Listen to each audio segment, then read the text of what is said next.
Morning. Hope everybody is blessed. It is a glorious day. It's a glorious day, man. Hope everybody's been enjoying the World Cup. It's been pretty decent. It's been pretty decent, man. A couple of good games that I've seen anyway. I think the Spain game yesterday. Watch my match reaction if you haven't done so already. And today we've got France versus Senegal. So I feel like that one's going to be, yeah, that's going to be a really, really good game. So I can't wait to kind of see how that game kind of pans out. I feel like there might be a bit of a shock in that game, but obviously we'll just have to wait and see, man. But today, this morning, hopefully just a quick one for everybody.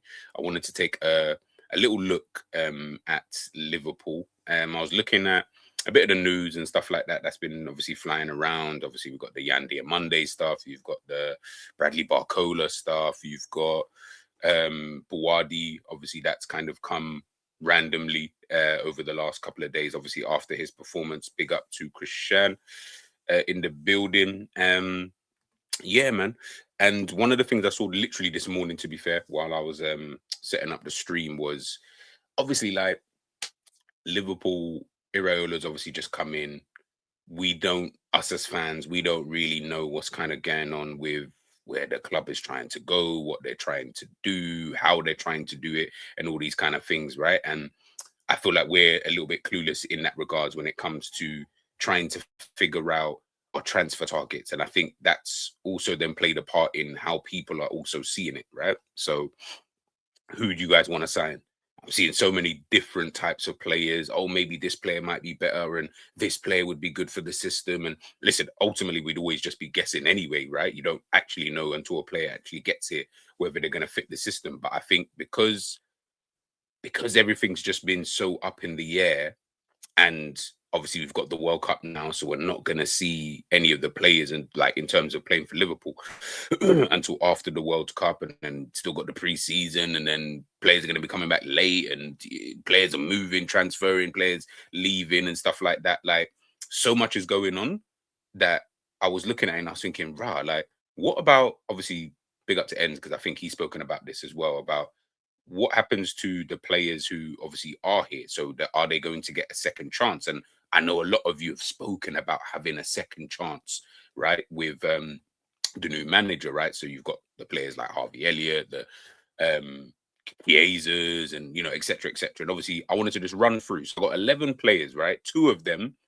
they're not players that I'll just say it from now. They're not really players I would want to sell or anything like that at this current moment in time. But they're two players I definitely wanted to have a conversation about. But they're obviously, let's say, the other 9 players. I just wanted to have I don't know, just rap to you guys in regards to, I guess, my own thoughts behind these said players, as to maybe what I would do with them, with these players come the end of the World Cup. I mean, I would want to sort some of these players out now, but I understand quite a lot of them might be away and holidays and all these kind of various different things. And as I mentioned before, Iraola's just come. So he might not even know what he wants to do, in regards with the team and stuff like that. So yeah, man. Big up to M Tom. Mizzy, my guy, man. Australia versus Turkey was yeah. That was a good game. That was a good game. I think that game, to be fair, obviously I'll say it from now, and I said it on a previous video. I'm no international football connoisseur. Like if you want international football, go and look at Michael Talks. He's probably the best YouTuber around when it comes to international football, detailing the teams, the players, understanding who's who and what's what, right? That's his lane, right? In terms of he understands that far better than I do. To me, that game was a surprise, more so in the regards of I didn't see Turkey. Yeah, like I didn't feel like Australia were going to put in that kind of performance, against a Turkey. So it surprised me. It definitely surprised me. So I think it surprised quite a few people, to be honest with you. So yeah, I feel like obviously after the Spain game yesterday, where listen, man, they let me down. Spain let me down, man. Like I was not happy. I was not happy at all with the performance from Spain. Cape Verde, they put in an excellent performance. Like that is what you call a defensive masterclass, and also understanding your own team, like your limitations, like and understanding the opposition's kind of qualities and where you could basically frustrate them. I think I heard Rodri, whether it was true or not, but I saw the quotes that Rodri kind of came out with after the game, and I was like, yeah, I can understand, bro. Like, you came up against a team that didn't let you play the way you wanted to play. Ultimately, like, they kept the ball, and if Lamine Yamal came on, was it like the 70 something minute, and even when he came on, it was like he had three men around him. Obviously, at that point in time, I feel like, when you're so close to the end of the game, that's when you're kind of reaching that point of like, okay, we're super on it. Obviously, all it takes is one goal, right? But you're so on it that when Lamine obviously comes on, bro, there's three man on him. Nico Williams comes on, but basically does nothing. Like, nothing's gonna work at this point. Like, it's literally done and dusted. So listen, they deserve the point 100%. Like, as bad as Spain was, Cape Verde, that is like, to me, that's what I call, if you understand the opposition that you're up against, and I think people take that into context when they think about these things. But you nullified Spain, where Ferran Torres maybe should have scored and blah, blah, blah. I get all of that. But really and truly, they weren't able to really fashion the chances. And bro, they just look so toothless. I can't lie. They look so toothless. But listen, we'll talk about that another time anyway. Like I said, the France-Senegal game is the most interesting game so far that I feel like we're going to watch. Yeah, like, I really want to see what France are on. I really, really do. But listen out for, not listen out. Keep your notifications on. I will have my France kind of preview for the tournament. I will drop that sometime before their game kicks off. I think it kicks off at like 8 p.m. So probably around about 5-6 p.m. I'll put that out there. Yeah, bro, scraps, 100%, bro. It was a masterclass, my G. It was a masterclass. But anyways, let's get into it, because I want to try and finish this as soon as possible to get on with the rest of the day. So like I said, there's 11 players that I wanted to kind of take a look at, and just like I said, just give you my opinion. Just give you my opinion on said player. Obviously, I've got a tier list anyway, so I'll show you guys that obviously at the end, so you guys can obviously see that for yourselves in regards to the players, where I've put them, and etc. etc. So let's get into it now. All right, so the first up was Tsimikas. For me personally, I mean, I would sell. Like, I would definitely sell Tsimikas. Like, I think I understand. Obviously, I say you need an understudy, right? Or you need a backup, right? And I get it. If you genuinely believe that Kirkez is the best that you're going to be able to find, then cool. Like, then he's the best that you're going to find, right? So not a problem if that's what you think. I just don't feel like Tsimikas is the right type of backup. Like, and I'm probably gonna say this quite a lot throughout this stream, right? When I look at the top teams, so we'll go to the Premier League. So when I look at Arsenal, when I look at Manchester City, when I look at their squads, I keep saying it, in Liverpool, they've just never ever done it. Under Klopp, it never happened. Slot, it never happened. Like, you need to have quality, bro. Like, you need to have a certain level of quality that's able to fill in. And when I say quality, I'm talking, obviously, if you've got world-class players, like if you've got Salah, you've got Van Dijk, you've got Alisson, as an example, right? I don't expect you to find another player who can just come in and replace them. But Kirkez isn't that, though. He's far from that. Do you get what I'm saying? He's a good left back. Like, I'll give him that. He's a good Premier League left back, whatever that means, right? Surely you can find someone who's just equally as good as him. And one, I don't think Tsimikas is that. But do you get what I'm saying? It's like, but big up, scrap. This is what I'm saying, bro. This is exactly what I'm saying. You got a O'Reilly, Eight Nori, Calafiori, Hincapie, Miles Lewis, Skelly can fill in there at left back. Do you get what I'm saying? And when I actually deep it, other than maybe Eight Nori, and even he kind of does it, they all invert and they can all go on the outside. Whereas Kirkis can only go on the outside. So you're like, right, you're kind of limited in what you can do. Tsimikas, I'm gonna say he can't come infield. Like, I don't feel like I've ever seen it. Maybe it's happened and I just haven't seen it kind of enough. But yeah, I'm just looking. I'm thinking, nah, I can't really have that, man. I can't really have that. Like, I feel like you need to upgrade in that area of the pitch. Obviously, I get it. There's only so much Liverpool can do this summer, right? And I'm not really expecting for them to go out there and sign 20 players and blah, blah, blah. I'm really not. So I am saying all of these players that I might want to sell and loan and stuff like that. I do understand that they may not be able to do all of these things. But these are the kind of things that I'm talking about when you're trying to squad build. And with Liverpool, I always feel like they work backwards. Like they're just so backwards with how they do things. Do you get what I'm saying? Like I don't actually care, by the way. Tsimikas, he's 30 years of age. I don't care the age of the left back that you do get him. He could be 31 for all I care. Obviously, Liverpool will obviously care, but I don't care. Do you get what I'm trying to say? Like, I'm not in that kind of mode of whatever. Oh, yeah, he's got to be 21 so we can have him for the next 10 years. Guys, it's 2026. Understand no player is staying at no club for 10 years. Proper. You're not staying at no club for that long. Do you get what I'm trying to say? Morning ends, man. Hope you're doing blessed on your holiday. Good video, by the way, yesterday. Very, very good conversation. If you guys haven't checked it out, make sure you check it out. Very, very interesting conversation. I think more of you should engage in that. But yeah, it's just, yeah, that's just my thinking. I know the scraps you mentioned about Davis. I said obviously the Davis thing, his injuries, like I just don't trust it. I think he is a good player, but his injuries are a bit too much of a worry for me. If I'm being honest, Grimaldo would be the person I'd be looking at. Do you get what I'm trying to say? Someone who is equally as good as a Kirkez can easily come in for a Kirkez. Yes, he's a bit older, obviously. So even if you still do see Kirkez as no, like you are the future, let's give him someone to battle with. Someone who is actually going to make him think a little bit. Do you get what I'm trying to say? Obviously, I don't know what the price tag, and I have not checked at all, right? I'm sort of staying a little bit away from kind of what players to sign and stuff because I don't know what Iraola wants to actually do. But that would be to me, I'll be like, okay, Grimaldo, all right, cool. You're thinking ahead. You're thinking. Do you get what I'm trying to say? And then you can, Kirkez is young enough that I'm not worried about, oh yeah, in the next 2 years, we've got to think about, no, like it's calm. Kirkez will just come in. He would have had that development. If he earns his place over a player like Grimaldo, then you're getting an even better player.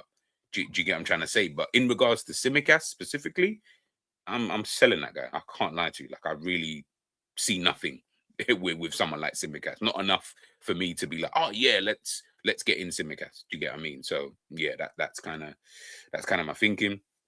Modern football is now about functionality. We can see it exactly. We've used that word so many times recently, man. It's about the functionality. Like you can't just be a guy who does one job now. It's a myth. Any player who can only do one job, you need to be on job. Like you need to be Haaland level for you to just be, yeah, all I do is stand up front and score. That's it. Like I don't help out with anything else. And even Haaland this season, let me tell you something. Even Haaland this season has been dropping deep into the midfield and trying to help with the link up play and the build up. Even he's doing that now because even he knows, yo, I can't just be that guy anymore. I've seen what Harry Kane is on. Do you get what I'm saying? I'm seeing what he's doing, dropping into midfield. I'm not saying he's got to do that, but I'm seeing that I need to add a bit more to my game. And Haaland definitely, as great as I think he is, still got to add shit to your game. And I just think with Kirkez being so limited, Liverpool, in my opinion, need to be looking at something a little bit different. Do you get what I'm trying to say? And I don't feel like Tsimikas offers that, like in any real shape or form. Like I don't feel like you're that great going forward, not that great. Obviously coming back, that's fine. But then even on the ball, I'm like, yeah, you're not really offering me anything else. Like you're just a run-of-the-mill left back. Really, where did he go? Roma? Yeah, I'm like, yeah, that's probably. And even then, I don't even feel like they'd even want to take you. I'll be so real. I'll be so real. When man say I want to play for 4 to 5 years, would you not just rather see class for 1 to 2? Last season was so long, but if we had even a baller for a season who's older, yes, I'm saying, Krishan, this is what I'm saying. This is exactly what I'm saying. Like I don't understand the fetish that football fans have. Like, oh yeah, he's got to be here for 10 years, and I'm like, I don't care how long. Like, you brother, be here for 2 years. Do you know what I'm saying? Like 2 years is fine with me.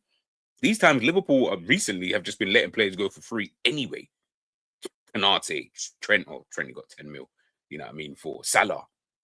Virgil, I don't know whether he extends or not. I don't really know. But to be fair, he is 34, 35 kind of thing. So cool. But Liverpool are letting players go anyway. And these are not just like dibby-dabby players. Like these ain't just like the Tsimikases of this world. We're talking about, yeah, you're letting Canate go for free. Yeah, no, it's fine. Salah, we can just rip up your contract. You can bounce.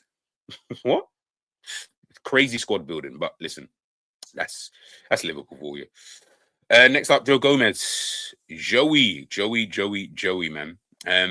Listen, man, he's been a really good servant. He has been a good servant, man. He's helped the club out at times I remember the season. Till this day, I still, in my opinion, his best season for Liverpool. There was that season at centre back. To be fair, so okay, that season at centre back with Van Dijk and the season that he spent at left back, the two best seasons. And I'll be real, the season at left back, he was so good that season. Like, I don't know if he went to the England squad in that tournament. I can't even remember if he went or if he picked up an injury or. But to me, he was the best left back in the Premier League. I'll be honest, that season, like I thought he was really, really good. Do you get? Or definitely the best English left back. I can't remember that what year it was, but definitely the best English left back. So he's one of them players where I'm looking at and I'm like, yeah, you're so injury prone. I can't even. Klopp's last season. Okay, fair enough. Yeah, I thought I couldn't remember when it was. You're so injury prone. I can't even just trust you. That's really the biggest issue with you, is that I can't even actually just trust you as a player, kind of thing. The fact that you can play left back, centre back, and right back is brilliant, absolutely excellent, and you would love to have a player like that in your team. But he's barely even in the squad. I'm not even saying team. He's not even in the squad half the time because you're so injury prone. At this point, I'm kind of just looking at you thinking, are we just keeping you around because you've been here for time and in fact, you're the longest serving player at the football club, and obviously you don't want to disrespect him or anything like that. Is it a case of that? I feel like, bro, we're never going to move on. If this is how we behave, like, you're never going to move on when players like him are still here. Did you get what I'm trying to say? Like, they're still kind of here. John Stones is finally leaving Manchester City now. You know what I mean? I think he's leaving in the summer. Cool. Joe Gomez got to do the same thing. He's got to do the same thing, man. He's got to bounce. You can't just be keeping these kind of players just for the sake of it. Do you get what I'm trying to say? Like, for me, it seems pointless. It seems very, very pointless. But yeah, like I said, been a great servant. You know what I mean? He's had some unfortunate times and all that kind of stuff. But yeah, I feel like it's time to go, buddy. It's time to go, man. Time to go. Next up, Endo. I feel like this one's an easy one. I feel like Liverpool should sell. Whether they do sell, I don't know. Because I feel like he's the type of guy that he will just stay here. I don't see the point because I'm like, I don't get what you're gonna, like, what are you gonna offer? Did you get what I'm trying to say? Like, what do you being here, what does that mean? Like, as in, you're not playing, you're not really gonna do anything in terms of helping out the squad in any which way, kind of thing. I'd rather see players like Trey playing ahead of you anyway, kind of thing, even in your position. Do you get what I'm saying? I'm like, I feel like you're even just taking up wages and a squad place. Like, I feel like it's just that with someone like Endo. Listen, I'm not trying to disrespect him. Do you get what I'm trying to say? I can tell he's someone, he likes the club, and you know what I mean, he puts his all on the pitch and all of that stuff, right? Brilliant. But I just feel like you're just wasting space at this point. Do you get what I'm saying? Like, maybe it's best if you go. In my opinion, I feel like it's just best if you go. Zabini suits Liverpool, young Premier League experience. Been there this season, in and around Champions League winning PSG. Yeah, and obviously he's worked under, I'm sure, yeah, he worked under Iraola as well. So he will, again, like Kirkes, they will understand a little bit more. I think, when I think about that as well, yeah, when we talk about players who have worked under managers, right? I look at it more from because Iraola is not going, well, I think, let me not even act like I know. I don't want him to play the exact same way he plays at Bournemouth.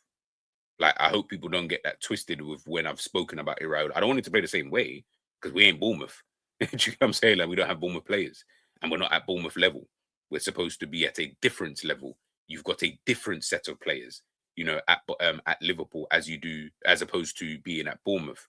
So I don't want you to come in, and I want you to keep your principles 100%. They've got to be the same, because then without them, what are you, really as a manager? But in terms of, just the football style, yeah, it's definitely got to be adjusted, which he's spoken about, by the way. I'm not going to say he hasn't. He did speak about that, in terms of just tactically and adjusting certain things. But yeah, it can't be the same way as Bournemouth. Like, I don't want to see a replica, because I don't feel like a replica would work. Like, I just really don't. I don't care what anybody says about, oh, this player could. No, it won't work. It just won't work. You're going to have to adjust it some way, shape, or form. But you can keep your core principles in terms of what the style of football and how you want your team to play in a certain kind of way. But it needs to just tweak to fit the current squad and also fit any new players that you kind of feel you want to sign this summer. It's unfortunate because he plays like the type of player you'd want in a City, Arsenal. Yeah. 100%. 100%, man. That's what I say. It's just unfortunate because if it's purely the injuries. If he was never injured, like not even never, if he just didn't have the injury record he does have, and I could rely on him a little bit more, I'd say yeah, just keep him. Keep him. I've got no problem with his like actual ability. You get what I'm trying. Yeah, he's had some real stinkers like over his time period, but you've been here this long. I expect you to have had them, once or twice in your career. But in a general sense, in terms of his overall ability, I've got no problem with Joey like in that kind of way. It's nothing to do with his ability. It's just purely, brother, you're so injury prone. You're so injury prone. But yeah.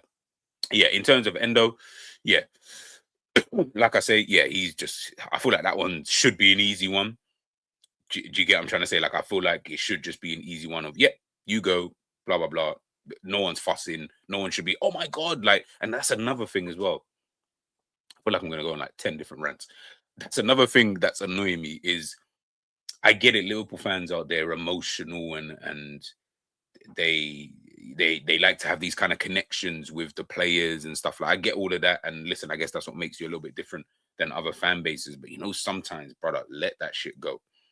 Like, understand, players do not think this is 2026. Players don't think like you think. I promise you, they don't. They really, really don't. We need to stop putting our all into like this player gonna be for 10 years and this. Forget all of that. Players have different. You saw Trent Alexander-Arnold. You heard what he said. Scouser, Scouser. You're seeing the links with Curtis Jones. I'm not saying he's gonna leave, but we've seen it. Fabrizio has already said about it. Yo, Inter Milan and like Jones has spoken to Chiesa. He's spoken to Chiesa about Italy.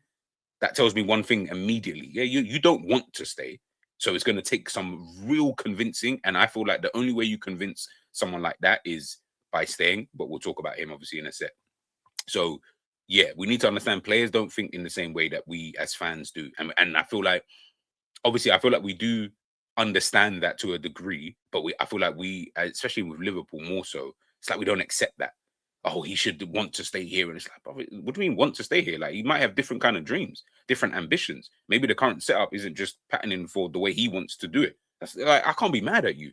You've only got one football career. It's not like you got three of them where you're like, I'll try again in another lifetime. This ain't no born again stuff. Did you get what I'm saying? So yeah, man. Yeah, bruv, scraps is crazy. 10 years. The 10 year stuff pisses me off. I think I see it more so with Leone and Jackie. Like, it pisses me off, man. Yeah, that is the quote that I see all the time. It's so mad. Insert any two players that you want. It doesn't even have to be Rio and Abe. It could be, like I say, Jackie, Leone. Oh yeah, that sorts us out for the next 15 years or for the next. No, it doesn't. They're not going to stay here that long. I can promise you that now. In fact, I'll put a bet on they don't stay here that long.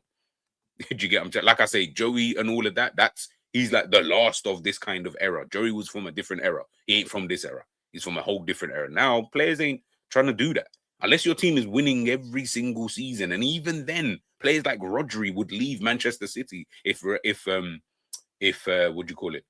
If Real Madrid were to come in for him. This is the guy who won the Ballon d'Or and won Premier League trebles and that. Yeah, now come. I'm good. I'm good. Bro, this is the best that you've ever done in your life.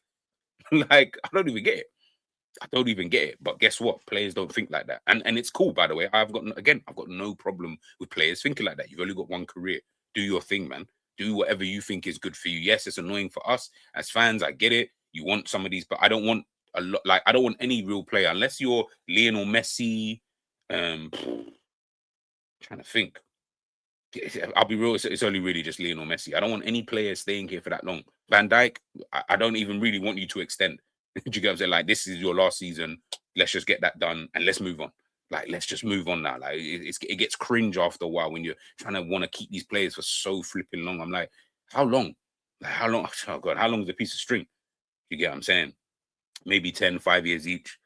Yeah, but if you're talking like they're both here at the same time, innit? So 5 years is just a 5 years. Do you get what I'm trying to say? So it's like, yeah, cool. If they're here for the next 5 years, calm. Do you get what I'm saying? Calm. Like, no, like, I expect them to be here for the next 5 years. Well, I say expect, but I would like for them because they're so young. Do you get what I'm saying? It can by the time they even hit 5 years, I can't remember how old Leone is actually.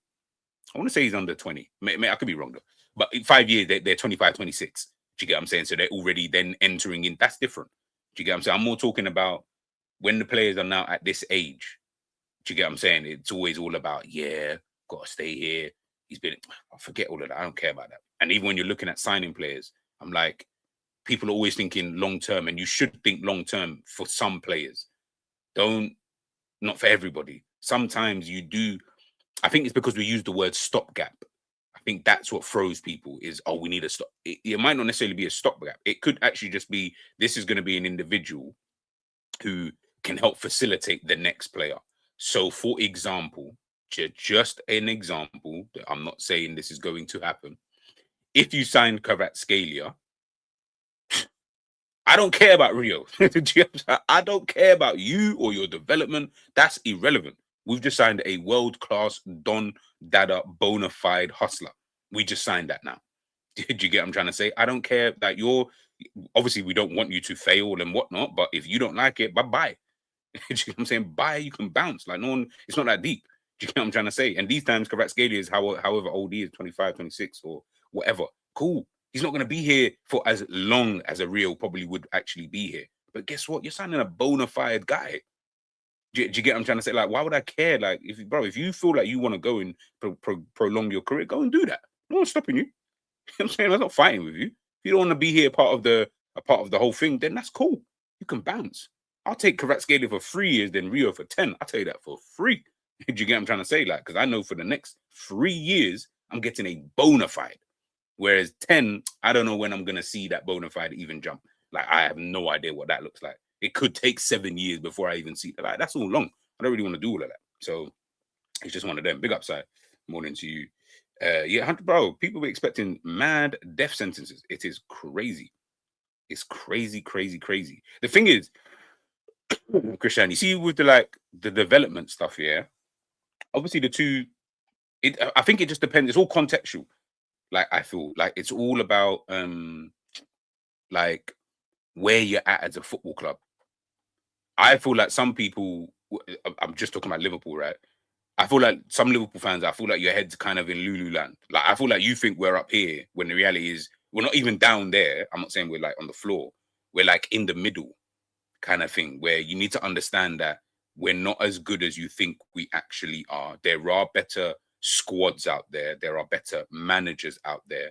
There are better players out there who are obviously fit together and stuff like that. That's not to say Liverpool are whack. Then obviously Liverpool are not trash in that sense. But it's just about understanding and maybe even your expectations moving forward, especially with Iraola just coming in.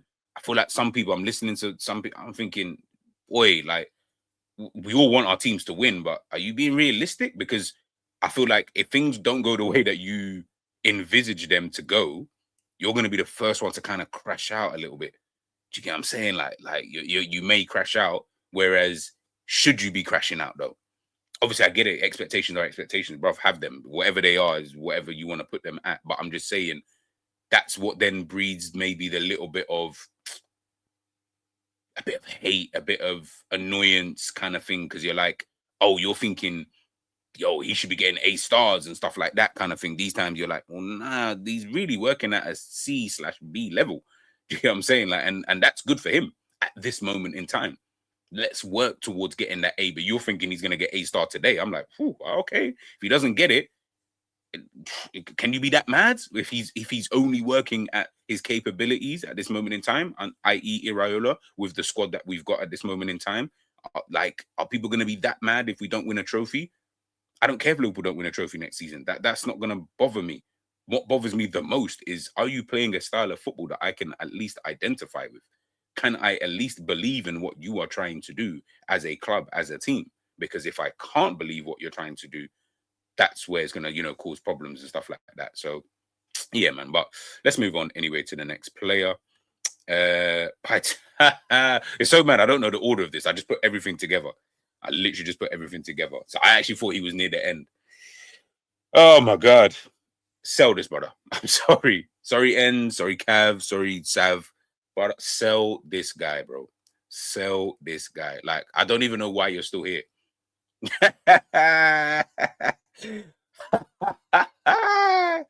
These two came out of nowhere. Big up Sav. Big up Sav. Big up Eds. Now, oh my days. Fucking hell. Right. I honestly thought I put him in the PDF further down the line. He was supposed to be next to a couple of other players. Bruv, sell this to you, bro. you know what's I'm just creasing now, yeah. You know what's so bad about Bajcetic, yeah? I've seen more videos of you trading during summer than I have seen of you playing. Brother, leave, bro. Leave. I'm on the leg press. This guy. Oh shit. That is jokes. That is jokes. Nah, bro. We have seen more montages of this guy. Hey, yo, savage. Then I see Arda Güler crying and that the other day. Anyways, let me not get mad. I don't know why. Sorry, that was quite aggressive. I got angry. You touched on it. Sorry. What do you call it? I was scrolling through Twitter maybe like yesterday or the day before, and all I saw was Bajcetic, another training video. To be fair, by the way, you see this picture. I was like, right, he's put on a bit of size though. He's definitely put on a bit of size. Like you can see it. Like you can definitely see it. I don't remember him having that many tattoos either. Maybe he did. I can't remember. To be fair, I've not seen with. I can't remember. I don't remember him having that many tattoos. I don't know if he's going through a whole new look now, and like a whole new Bajcetic. I hear all of that, but I don't need you. Like I promise you, I don't need you. Like you've been here for so long, bro, and I get it. Injuries, and to me, you're just like another Chevere. Like remember Pedro Chevere? Yeah, you just remind me of him. Where I'm like, there was a time. There was a time. No, don't say Liverpool fans. Just say the people. Say Savage and Ends. They speak like he's Pedri. Do you get what I'm saying? No. They speak like he's Gavi, and I'm like, anyways. When it comes to him, right? He is like Oxlade-Chamberlain. Oxlade-Chamberlain, where there was a time period for you. There actually was a period where had you stayed in the squad, had you remained, he was 17 in 22-23. Had you remained in the squad and all of that kind of stuff, right? Had you been injury-free and all of that, obviously you would have developed and had more game time and you would have been more of a fixture in the side, right? Obviously injuries are coming. No one can blame you for all of that kind of stuff. I get that. We've now moved on to the point that all of you in the chat, and I include Savage, I include Ends, Scraps, Sai, Krishan, whoever else in here, right? Yeah, I include every single one of you. You've all mentioned midfielders that you would want to sign. All of you. You've all mentioned it. You've mentioned at least 3 like different ones, right? Whether you want to sign all 3. So in my mind, I'm like, okay, if you sign these 3 midfielders, yeah, where does Bajcetic even fit? Like, where is he in the pecking order? On top of you still want Trey and all of these other guys. And on top of you've still got Szoboszlai, Gravenberch, Curtis Jones, Mac Allister. Let's say you even maybe sell 1, potentially 2 of those. Where are all of these players going to fit? There is no space for him, guys. Scraps. I hear that. Last Palmer I said that. I hear that. I hear that he did. Cool. I've even just said I'm not even going to argue about that anymore because it is what it is. He played great there. Cool. I don't care. Like I really don't care. It is time. I promise you, it is time. Loan him. Do you see what I'm saying? What is this fetish? Like, what is this fetish? Loan him for what? Loan him. Man said, sorry, it's not okay, but I'm sharp. I'm telling you, what is this fetish with Bajcetic? Like, I'm trying, like, I really don't understand. Like, what does it, like, guys, just go, okay, just hear me out. Mac Allister, Curtis Jones, Szoboszlai, Gravenberch. That's 4, just off the back, yeah? Those are the 4, obviously, the main midfielders. You've still got Trey. I rate Trey. I think quite a lot of you. I think we rate Trey, right? So we wouldn't want to see Trey get sold. That's 5 midfielders. Everybody wants to sign a Kamara, either a Kamara, Sangare, Wharton, Fernandez, Alex Scott, Buwadi. Okay, let's say you get 2 of those, just 2, not even like there's like 5. Let's say you just get 2 of those. Let's say maybe we sell 2. Please understand, where is this brother going to go? Jones, Zobo, Bajcetic, Nyoni. I promise you they're not selling Gravenberch. I promise they're not selling Gravenberch. So add Gravenberch to that list. Add Gravenberch to that list. 100% they're not selling it. Mac Allister I can see being sold after the World Cup. 100%. I can see that happening. Yeah. 1, 2, 3, 4, 5, 6. Yeah. Oh, sorry. I'll say actually they'll sell 3. Actually, tell a lie, because I feel like maybe you might sell a Jones, Mac Allister, and obviously Endo. Right. I feel like he probably would go, but I'm not really counting him. Yeah. So let's just say 3 for the sake of it. I just don't see where Bajcetic is going to get enough game time. Not even game time. When are you going to play? And where do you fit in this pecking order that we're talking about right now? Like, where are you in this kind of, you know what I mean? In this kind of order, bro, it's time, man. Like, I don't even see that. Okay, you know what you should do? You know what you should do? Sell him, do a buyback clause. If you men are so like insistent, I hear that. Big up Zane, big up Trudon. I hear that. But he's not a good squad option to have. He actually isn't. Like, as in, I don't even see what he even brings. This is the bit that's even throwing me.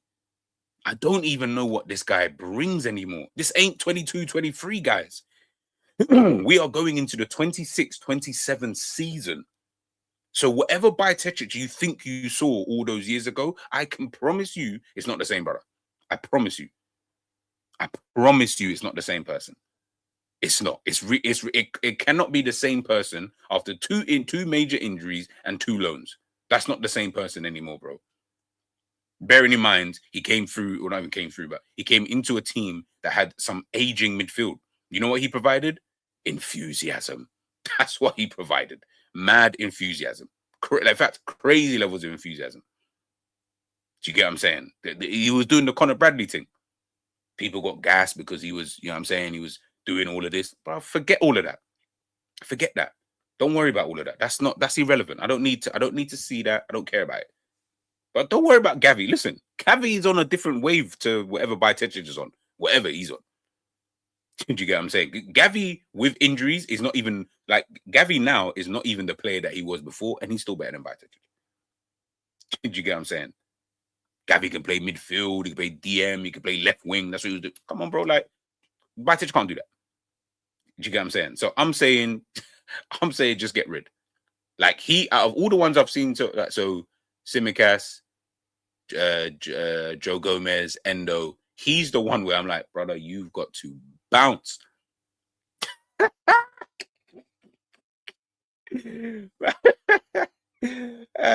Trudeau is man said racismo, you know, because I don't buy Bajcetic. I put Joey G in the cell as well, though. Joey G's in there as well. Do you know what I'm saying? I had to put one brother in there. Bro, sell him, man. Sell him, man. Honestly, this is what I'm talking about. Like, we're holding on to these players, bro. We're just holding on to these players, man. And then in a few years' time, we're gonna be like, oh, right, we still got thing on why haven't we sold it? Oh, we can't sign it. Same people are gonna, all of you, watch. I hope there's nothing but pain for every single one of you. I hope. Gee, people calling Gavi Mason. Yeah, you see, but this is what I'm saying. Don't listen to them people. Don't listen to them people. They don't know what they're talking about. They don't know what they're talking about. Anyways, I'm selling Bajcetic. I'm sorry. I hear it. He's Spanish, Serbian, and that. I don't know. Maybe his name is all kind of, I'm saying, all Spanishy and that. Like, I hear it, but yeah, nah. I'm sorry, man. Sorry, bro. Jones. Boy, I actually don't know with this one. So by the way, I've got 4. No, 1, 2, 3. I got 5. I got 5 categories: sell, loan, keep, not sure, and depends. Now, depends is obviously if Liverpool sign certain players and stuff like that, then maybe there might just not be a space for you in the squad, kind of thing. With Jones, I'm more in the not sure camp. I really, really am. I know, obviously, yeah, Scraps, I know you fuck with him. Trudon saying sell. Yeah, I just think Jones has had his time at Liverpool. I feel like that's where I'm at with him. That's nothing against his ability. I do think he is actually talented. And I think had he just played under different types of managers, I think you would have. So for me, go to Tottenham. I think Tottenham under De Zerbi is exactly where you need to be at. Or if you want to go abroad and obviously try that lifestyle, then yeah, that's more your game and you'll be appreciated more. I don't feel like obviously and that's why I'm saying, so I'm gonna put him in the not sure category. Obviously, I'll show you guys at the end, and then obviously if you wanna if I change my mind with anybody, we can move it around, right? But I'm just not sure because I think you're talented, but you've worked now under two managers and it's just not worked. And they've been two different managers. You're now getting a third manager who plays very similarly to the first one that you had. I don't see how that works at all. Like, I really, really don't. I think the only way he stays, scraps. Ability wise, 100%. Ability wise, I'm keeping Jones. And I've got no problem with keeping him. I just think you're not going, like, the only way you keep Jones is you are the starting midfielder next season. You are the starting midfielder next. There has to be some level of assurances there. Same way there was an assurance for, say, like a Van Dijk, or I genuinely believe you need to be telling him that. If you're not telling him that and you're saying you're one of, remember, this ain't Pep Guardiola and Man City where it's a bit different over there. Did you get what I'm saying? Like, you can do that over there at Manchester City because of the type of team, manager. That's different. We're working with Iraola. We got to understand that. We're working with Iraola. Like I said, it's his third manager since coming through at Liverpool. Is he sitting here on the bench, getting rotated in and out? And when I say rotated in and out, I'm talking, man will have like a 5, like, say, good games, 1 not so good game, and he's out. and he's out for like 3 games. Then he gets injured somewhere along the line. Now he's out for another 3 games. And so now it's all like 6, 7 games. We ain't seen Jones play, or we ain't seen Jones start a game. I would rather keep him 100%. I'm in more of the I'd rather keep him camp. I just think he's a guy that he's at an age now where he's thinking, I'm seeing all these other guys making moves. I'm seeing them becoming a lot more integral. I believe in my own ability, which he should be doing, or sorry, any player should be doing. Why am I staying? The only thing that's keeping you here is literally the fact that you're a Scouser. That is it. And if that's the only thing that's keeping you, you're better off just leaving, bro. Because that's not going to get you far. Trust and believe that's not going to get you far. So, like, you're staying, because I'm a Scouser and Liverpool's my club. Bro, you've done everything. You've won. You won the Premier League. I'm sure he got a Champions League medal. I'm sure. I can't remember. I'm sure he's in the squad, though. But either way, you won a Premier League now. You've got that. So, what else? I feel like you fulfilled your dreams. You've done what many of us would have loved to have done in our lifetimes, kind of thing. Go and have a career, bro. But like I say, I am not actively trying to sell him.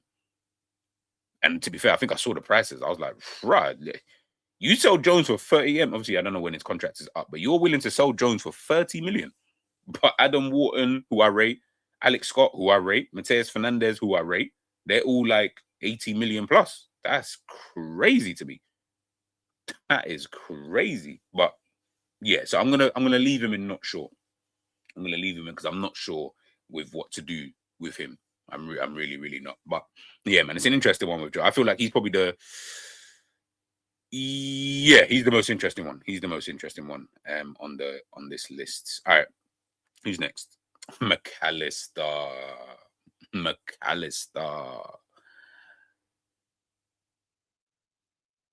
I'm gonna go with sell or depends. In fact, now, because I don't see a world where Liverpool get rid of any of the other, like Liverpool ain't getting rid of. Although I don't know, Zobo. I'm sure I saw something with Zobo not too long ago about if he doesn't sign a new deal, then they're gonna just look to sell. So, and then if you sell Jones, yeah. Nah, I'm gonna go sell anyway. Yeah, I'll go. I'll go with my gut feeling. It is sell. To be fair, I just think this guy's kind of dead, man. I can't even lie. But I'm just trying to think of. Obviously, can't sell everybody in it. So I'm just more trying to think about. Some do need to stay. Do you get what I'm saying? And I've always said anyway, when it comes to Gravenberch, Szoboszlai, and Mac Allister and Jones, I just don't really want them starting. Like I would rather see other players start and they be the backup or be able to be rotated in. I'm just tired of seeing these brothers play all the time. I don't think they're good enough for me and the team that I would like to see to be starters in the team. Do you get what I'm trying to say? Like if you had a banging midfield or just a better midfield than what you had with these guys, I wouldn't mind keeping these guys as bench options. Like I feel like as bad as I think Mac Allister is, I still would be like, yeah, calm. He's a bench option. That's cool. I can deal with that. Do you get what I'm saying? You're calm to come in every now and again against rubbish teams and that. But yeah, to say we're relying on you, like we need Mac Allister to play, and I feel like he's between him and it might be him, might be Evan, it might be him and Jones. Might be him and Jones, but definitely he's number one, bro. I feel like he's the most overrated player at Liverpool. Like you're so over. Like I don't know what the hell people think you are. Like in fact, I don't know who you think you are. I feel like that World Cup got to your head, and you thought, yeah, I'm saying World Cup winner and that. You can't chat to me any differently. I hear that, and to be fair, I hear that. I actually do hear that because you have to chat to a World Cup winner a bit differently. But that's Messi World Cup. That's not you World Cup, man. Even though you did play a massive part, to be fair. So, I'll give you the World Cup. But I'm saying you can't just, what I mean? You can't just think just because you got a World Cup that you're some bad boy. You're really not. You're really, really not. Yeah, how did he play? Yeah, bro, he played bare games. Remember, I don't know how many of those are sub or whatever. And think about it, by the way. Who else is playing in the midfield? I don't actually know, to be fair. I know sometimes, when you do the AI, they might have not imprint. I'll double check. I'm more than confident that Mac Allister played 37 games. Yeah. No, that's 25. Yeah. 2 goals. Yeah. Yeah. He came on as sub 6 times. So, yeah. So what's that? 31. He started 31 matches. Yeah, but this is what I'm saying, Scraps. We think he's shit. But when you have no one else, the manager trusts, because obviously the manager weren't trying to play Trey and all these other guys, right? Even an Endo, he wasn't even trying to play. So when you're trying to play all of these other kind of players, that's going to cause, do you know what I'm saying? Like, he's going to have to play 31 times out of 38. I can't even remember the game that he would have missed. But either way, do you get what I'm saying? So, yeah, let's just sell, man. Let's just sell. And do you not understand what I'm saying about the whole Jones thing? Jones is probably sitting there himself. Jones is probably doing what Salah's doing. Where he's thinking, "What? You man are getting on to me when you got Gakpo on? Bro, get out of here." Jones probably sitting there thinking, "Bro, you're getting on to me. You're dropping me." But Mac Allister been stinking up. Gravenberch been stinky, and it's me who gets dropped. Disrespectful, bro. Disrespectful. Yeah, that's what I'm saying. That's what I'm saying, bro. Anyway, let's move on. Harvey. I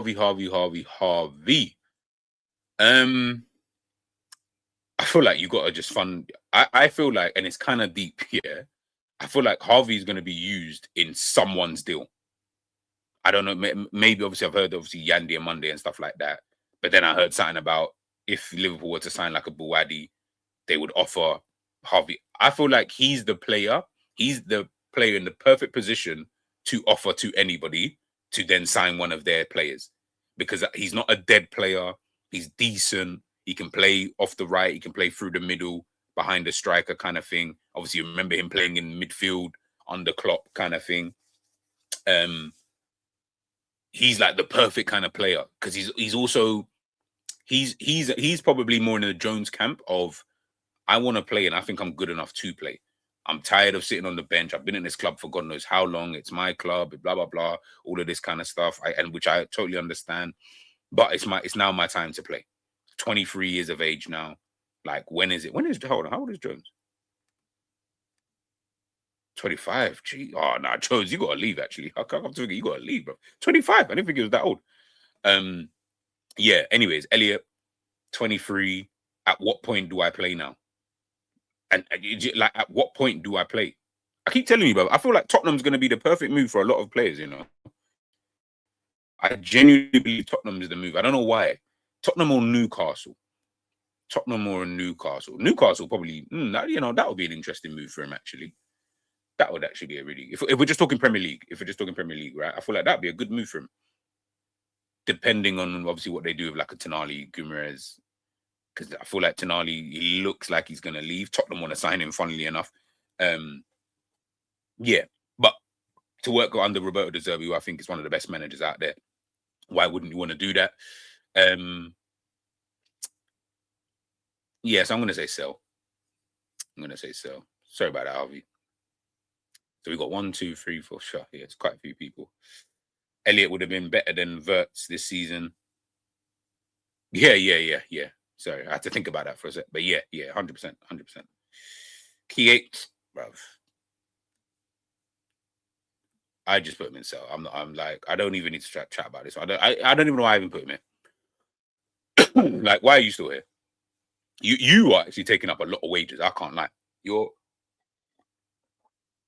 You're taking up a lot of wages. A lot.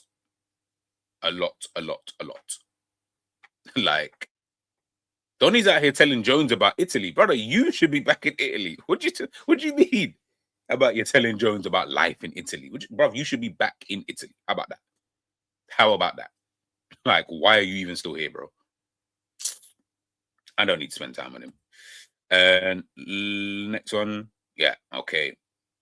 This one is also a very interesting one because as much as I want to sell,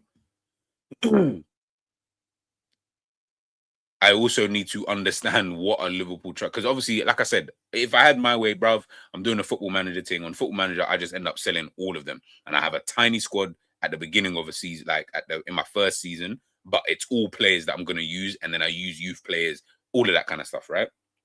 That's if I had my way. Obviously, this is the real world. In the real world, we can sit here and say, yeah, play Rio, but I don't think Rio is going to be as... At some point, we're going to get annoyed at seeing Rio playing because he's not going to be able to produce, I think anyway, the goods that we would need someone on that side to be able to produce, right? So unless you are signing someone, because even signing Yandy and Monday does not change what happens on the left-hand side.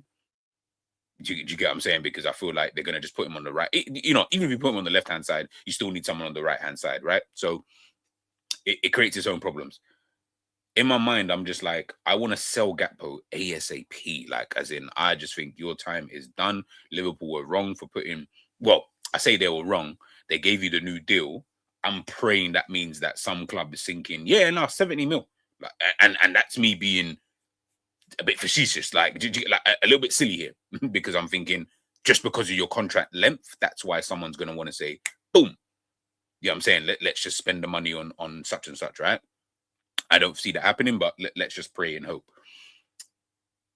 If you don't, though, bro, like I said, we can all sit here and say, yeah, but we need players. We do need players to actually be on the bench. Do you get what I'm saying? Like, so I'm saying sell, but it's like a sell / depends on who they decide to sign and blah, blah, blah. I hear it, JP, but I'm more into you, by the way. I hear it. Rio starts next season. I don't want him to start next season. How about that? I don't see why that, like, to me, if Rio starts next season, then I kind of know where your kind of head is at as a team, as a club, what you're trying to do moving forward. Then I'm like, all right, cool. So you want like fourth is probably what we're hoping for. Like that's the kind of areas you're battling in. Do you get what I'm saying? No. Scraps. I don't have any standout qualities for Gakpo. I'm like I said, I'm not here telling you that Gakpo is the guy. I don't like Gakpo like that. What does Savage always say? Gang signs and prayers. That is what he's on. Yeah. So I have nothing to say about Gakpo, about his quality. Like I was watching him for the Netherlands the other day against Japan, right? Doing the same things he does at Liverpool, cutting inside. And the thing is, yeah, you know what must be so frustrating, yeah, because I used to be frustrated as a player. And I used to be one of those kind of players who used to do stuff like this, yeah. When you do something wrong, and obviously you everybody's mad, like you should have passed, or you should have done something, some other type of action, right? But you keep doing it, right? And you walk away. He has that kind of thing where it's like he's not looking at you, but he's looking at, like he's looking just at whatever. Like when I look around in the room when I'm pretending to think, when really I already know the answer that I'm trying to give you, right? But I'm trying to act like I'm thinking, but really I'm not thinking. He's looking around like he took a like he did a dribble. He's on the outside and then he's come in a little bit. And as he's coming, I don't know if he lost the ball or when he tried to pass it, like the pass just wasn't really accurate or whatever, right? But it was the same kind of movement that he does at Liverpool. And I remember I think who was on the right hand side? It might have been Dumfries or someone else. I can't Marlon, whatever his name is. Obviously, he was there trying to get the ball. I don't remember. I think it was Marlon. Anyways, whoever it was, they were trying to get the ball, right? And obviously I see them throw their hands up and they're kind of like not shouting, but like, yo, bro, we should have. Gakpo just kind of just like looked up and he just kind of just walked off. And like, I don't know, I feel like it would infuriate you. Like, and the thing is, like I say, I used to do that. Like, I would try a trick, I'll try a skill. It might not get, I might not be able to pull it off. I know what I wanted to do in my head, but it maybe just didn't work, or I'm like the shot just went wide, or whatever the case may be. When really I could have just passed it and we could have just moved on, and the move could have been a lot different. Bro, I'm not looking at you. I don't want to look at you. I don't want to look at you. How about that? I'm not looking at you. You can keep shouting all you want. Trust me, that's up to you. It's only you losing your voice. It's not me, because I'm not shouting. We kind of need it next season, but if a big offer comes in, we have to say, yeah, and this is what I'm saying. I feel like he's one of them ones where, okay, cool. You know what? Let's say we start Rio. Let's just say you start Rio. The backup is still him anyway. Do you get what I'm saying? Like he's still gonna be there, and if anything, he's gonna take more. Unless Rio does a mazzoline. And when I say mazzoline, it has to just be a mazzoline. I'm actually obviously goals and assists, but I'm not even really talking about the goals and assists. It's just more your Doku. Like you would have to be Doku kind of effective kind of thing, where you may not necessarily score or assist, but you're so fucking dangerous that we have to keep you on the pitch. So yeah, but listen, he's in the sell category. 56 times, big up Levi. 56 times Kirkes gave him an overlap option and he passed him once, bro. Can't have that. That wastes 2 players each time. That's mad. 56 times. This is what I'm saying, Trudon. This is what I'm trying to get people to understand. Can't bin. By the way, there's obviously we've got 2. Yeah, we've got 2 more players, right? But these are not 2 players that I want to sell. But I'll just say the caveat from now. But I've got 2 more players to talk about. So let's just say we go with this first 9. At the moment, I've got 1, 2, 3, 4, 5, 6. I've got 8 players in the sell category. Liverpool ain't going to sell 8 players. Like, whoa, first teamers. Do you get what I'm saying? Like, I don't see it. So I think we're going to have to get used to some of these guys are going to probably end up staying. I don't like it. Trust me, guys. I really don't like it. And again, this is just through poor recruitment. Poor recruitment and business. Very, very poor from Liverpool's end. But it is what it is. We're here now. We're literally here now. Buy a new left winger, and then your new left winger and Rio. Yeah. That's what I'm saying. If you can get both Bradley Barcola and Diamonde, I'm not going to be so mad that not mad, but like I'm not going to be so bothered about just signing Diamonde. I just feel like Liverpool are putting all their eggs in Diamonde, and what's going to happen is you're going to only end up with Rio and Gakpo anyway. I promise you, bro. Gakpo off the bench is a decent enough option. Just want his wages off the book. Yeah. So that brings us to our last 2 players that I want to talk about. And as I said, caveat, I don't want to sell these players, but I do want to have a. So I'm gonna sell is not an option, right? But I do want to talk about like what do you kind of do with the two players? So the two players obviously is Trey and Rio. What do you do with these two players? So I'll start off with Trey, and then we'll kind of end it with a Rio, right? Because I feel like with Trey, I'm calm with him as squad player. If we had a better left winger, it wouldn't be a problem. Like, yeah, exactly. And maybe that's what I said. Maybe that's what it is with some of these players. We hate them. I say hate them. That's a strong word. So I don't even mean to say that. We don't like them in our team because we have to see them on a consistent basis. So Mac Allister, we have to watch for 37 games a season. Gakpo, we've got to see him play for however many games a season. But if they were only playing a few minutes here, Nathan Ake minutes, do you get what I'm saying? Miles Lewis-Skelly minutes, because he didn't even play that much this season because Calafiori was playing. Like, you know, if you're playing those kind of minutes, I don't think people will be that bothered. They'll be like, oh, that's calm. Yeah, I mean, just for today's game or for a couple of games here and that kind of thing. I feel like even I would calm down with some of these players. But you know, when they're playing every flipping week, you're like, bro, I'm tired of seeing your face. Like, I'm actually tired of seeing your face now. Do you get what I'm saying? I feel like that's kind of also the problem. Listen, I've got to work on it as well. Got to sort out my anger issues. But yeah. Anyways, in regards to Trey, he's 18. Now, I honestly, from what I've seen of Trey anyway, from what I've seen, I think he's ultra talented, bro. One thing though is, and maybe you guys in the chat can help me, what is his actual position? I'm not even going to front. I have not watched one under 21 game. Highlights, but I've not watched one game. Morning to you, Derek. Like, what is his position? Can anybody tell me what, like, certified, this is the position that you play? Sai saying 6. Fez? I'm actually asking because I fully don't know anymore. Like, I genuinely don't know. He plays a 6-8. Okay, so so maybe like an 8, I guess. Like a box-to-box kind of thing. He's a 6. Do you get what I'm saying, Levi? He's a 6, he's an 8, he's a 10. Listen, I think he is so talented. Like, I genuinely believe with time, like I said, he's only 18. I think because he's been here for so long, Klopp gave him his debut when he was mad young. I feel like we almost forget that he's actually super young.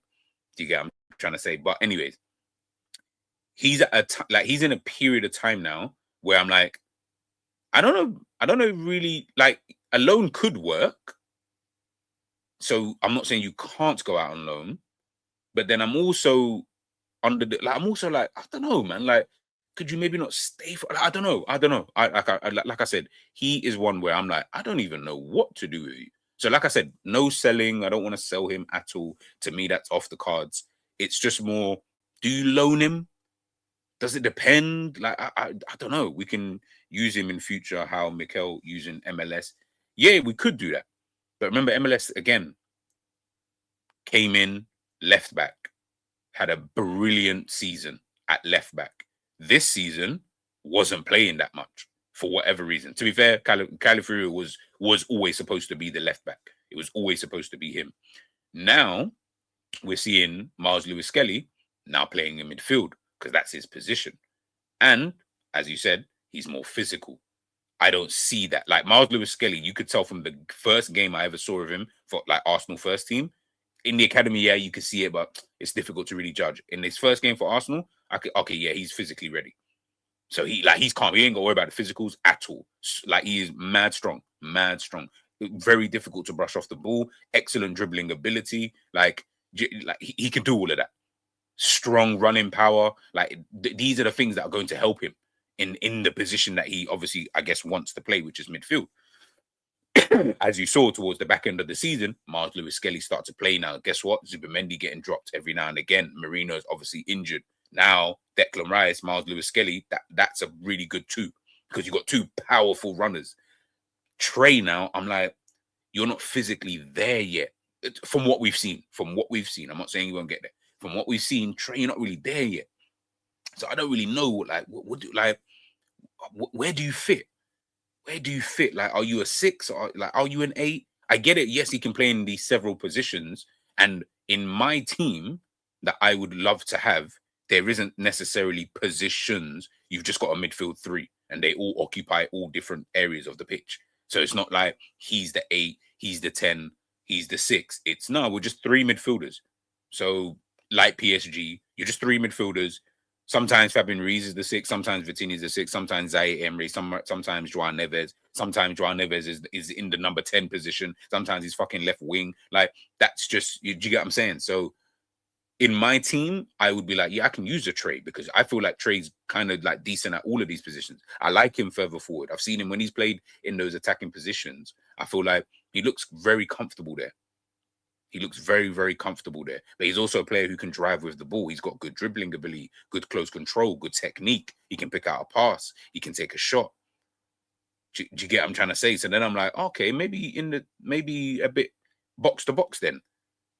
But I'm just more thinking, he's 18. I don't know when his birthday is. So I don't know when he turns 19. But he might be also thinking, yo, I kind of want to play a bit more games now. Now, again, like I said, we don't know what's going to happen with Iraola. I don't know how Iraola sees a Trey kind of thing. Obviously, he's still got to, I guess, come into preseason and stuff like that. I don't know if that's going to be enough time. But yeah, either way, he's got to see him in preseason. I just think we've got a few players like that who are weighing up their options a little bit in terms of what can you offer me?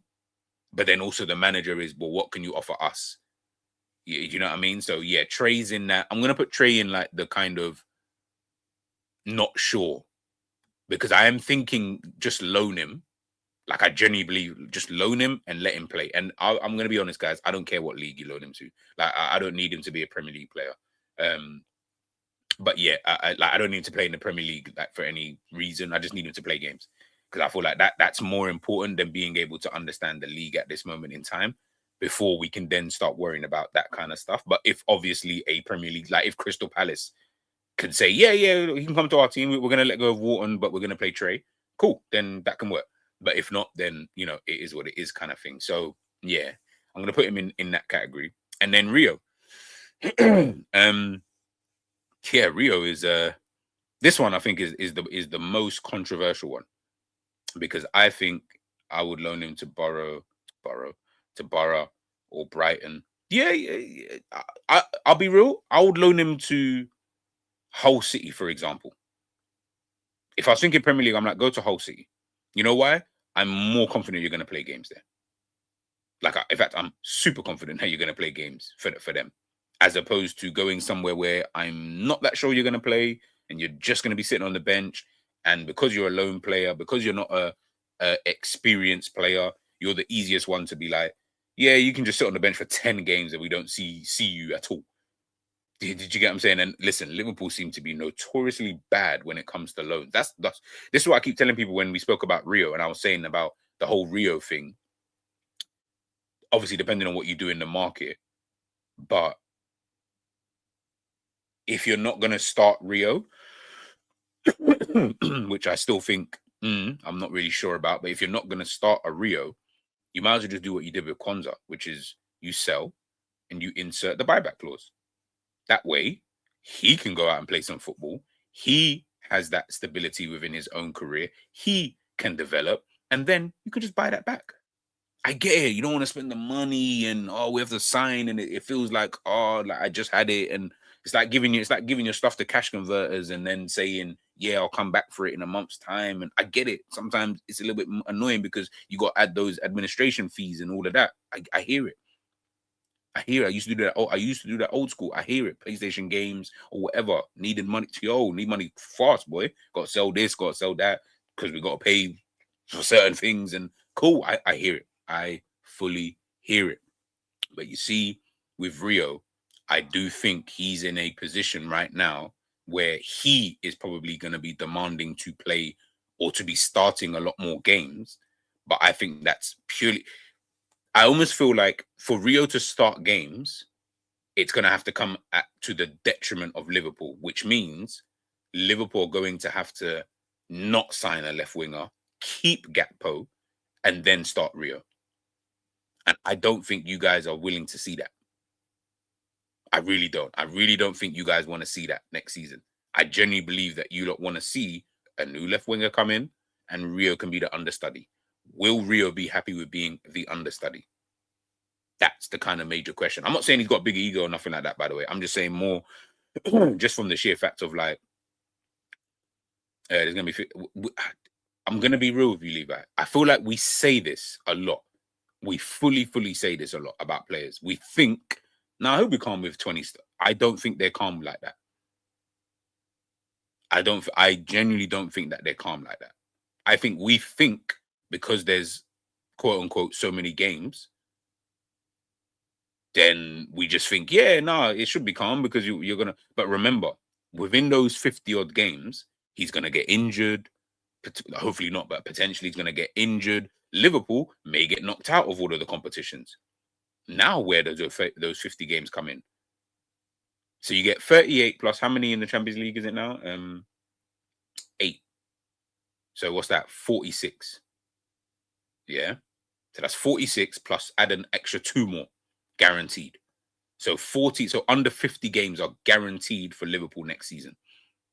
That's the guarantee that you could say. You could, like, when you look on the chart, you're like, all right, we are guaranteed 48 games next season.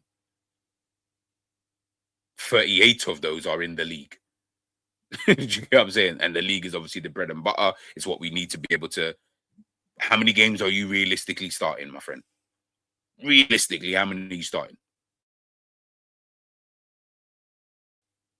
Like I said, I just think it's going to have to come to the detriment of Liverpool to actually start him. That's not because I think he's bad. I think Rio is another ultra talented player. I really do. I really rate him. I really do rate him. But I don't rate him to the level of, like, unless the only way I probably would, like, I wouldn't mind him starting is if it was more about, like, Liverpool are in the place where Klopp almost took over, where, yeah, in 5 years' time, calm. Like, Liverpool can be good again. If you guys are ready to accept that, then fair enough. But I don't feel like people are. So this is where, yeah, for me, this is where it becomes tricky. It just becomes a little bit tricky. So I'm gonna put him in depends. I'm gonna just put him in depends. Depends on a few factors. Depends on a few factors. This is why we need to keep Gakpo off the bench, but he'll want to leave. Do you get what I'm saying? Now I get it, because some people, I think, big up Coppish guys, I think they were talking about, I think Cal mentioned about like having a squad. And by the way, 100%, you need to have a squad. I feel like the differences with these teams is that they actually, like, we're fans, and I feel like we know their players. I feel like they also know we've got a good squad. I don't feel like Liverpool players are looking at the squad and thinking we've got a good squad like that. Sorry, let me take that back. I'd be surprised if Liverpool players looked at the squad, and that's not me even trying to be disrespectful. It's just looking at it thinking, well, when Manchester City were in their pomp with Pep and they were winning 4 titles in a row, remember, there were still players within, and this is Man City constantly winning. They won 4 Premier Leagues in a row, and they won a treble in between that. Alvarez, Mahrez, all wanted to bounce. All wanted to bounce because they were like, bruv, I'm not playing. I'm not playing. Gabriel Jesus's, the Zinchenko's of this world, they all wanted to bounce. So I get the notion you need a squad. I fully understand. Of course you do. But I think there comes a limit with players. So players may be calm with it for like a season if they feel like I can get enough games. Obviously, Manchester City were Manchester City at the time. They were always going to play loads of games, blah, blah, blah. But, and also because of how the manager is, like, he always rotates, but he'll drop KDB for like 4 games. Or I say rotate him out of a team for 4 games, and Phil Foden's playing, Bernardo Silva's playing. Like, that kind of quality is a bit different. Liverpool don't have that quality. So Rio might be looking at it and thinking, Gakpo. Like, I respect him because obviously he's the uncle and that. You know what I mean? Like, he probably looks at him like, yeah, he's like the uncle and that. But to say that this is Dembele or Kvaratskhelia, Vinicius Jr. sitting here, like, what? That's crazy. Like, why would I think? Nah, like, I can probably match his kind of level. He's not on them lot's level, and I feel like that's the difference. So certain squads can have that because the squad is just so good. So you almost just understand and accept that. Not to say you're going to be happy. No player, not even the worst player in the team will accept ever being on the bench. They don't like it. Of course, you want to play, but you can accept for the greater good for a period of time. For Julian Alvarez, how long was he at City for? Like 2 seasons, 3, I think, at max. At max, same guy who's winning what trebles, and he said, "Nah, I want to play. I'm good enough to play. So let me go Atletico Madrid. Then guess what? I'm number 1 there now. I'm number 1, and I'm slyly even looking to even jump ship again to go to you know what I mean, to Barcelona. So yeah, it's all great having the squad, but if the squad is not really even that good, you start to look around the dressing room and you think, oh, come on, man. Really? This guy? Like, you're really playing this guy over me? Come on, man. And I feel like that to me, that's how I'm looking at some of these these players when we're talking about, yeah, we got to keep this guy, we got to keep that guy. Yeah, we got to keep them, but certain other players might not want to stay because they're thinking this is kind of long. Certain players are not up to the level. And if they're not up to the level and you're still dropping me, like I said, the likes of someone like a Curtis Jones, who might be looking at the situation a little bit differently in terms of like how he might see things. Yeah, man. But this is the list, man. This is the list right here. So yeah, in the cell we've got Tsimikas, Gomez, Endo, Bajcetic, Mac Allister, Elliott, Chiesa, Gakpo. It's a lot of players. Not sure I put Trey and Curtis, and yeah, with Rio, I'm like, it just depends. It could be not sure. I guess both of them are kind of the same, to be fair. But like, yeah, it just depends. Just depends on what you're trying to do moving forward. This is why you don't always play favorites, especially when they're underperforming, because then you lose the rest. Exactly. 100%, man. 100%. You can lose players like that, man.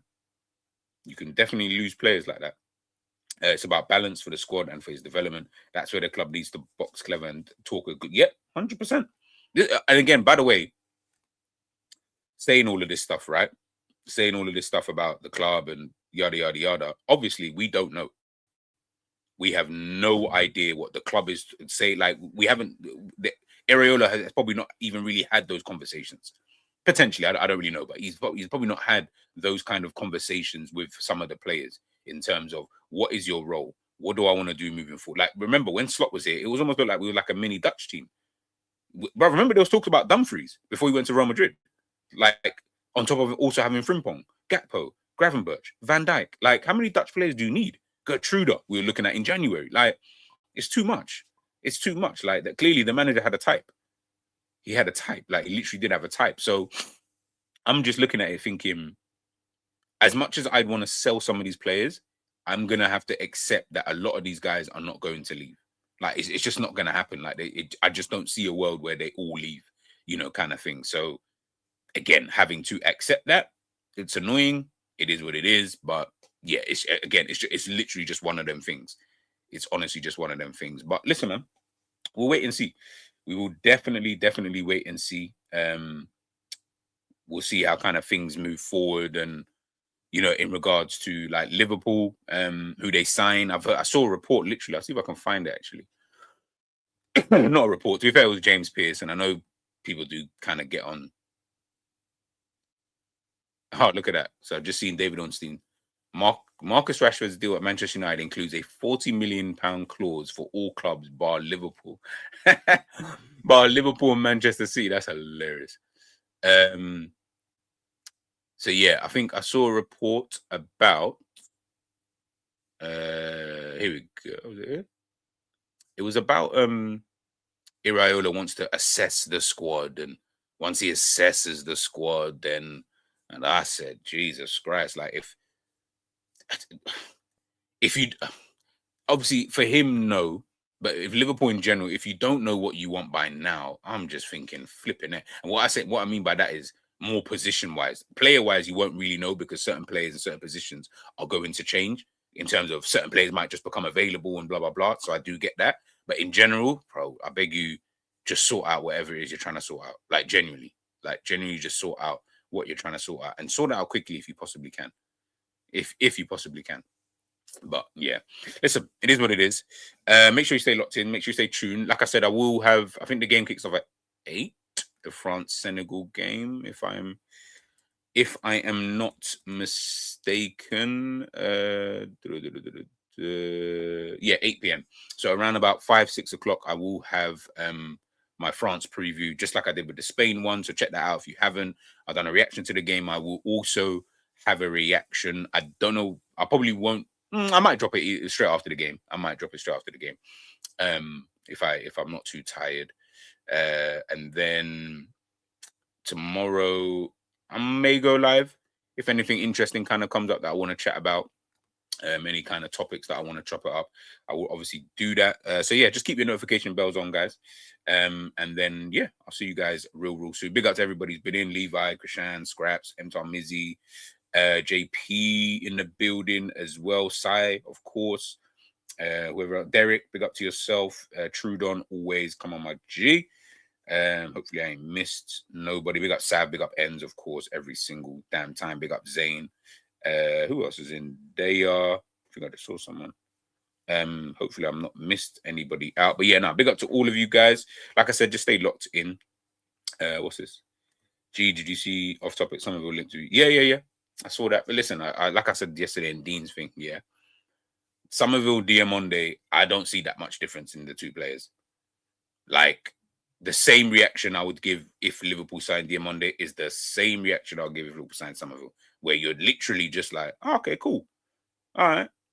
Like, who else are we signing? Like I just would literally just look at it like that. Like, who else are we trying to sign? Like that won't satisfy my need. You ain't signed Kvaratskhelia, where I'm like, okay, yo, or Isak at the time, where I'm like, okay, what Isak? All right, cool. But yeah,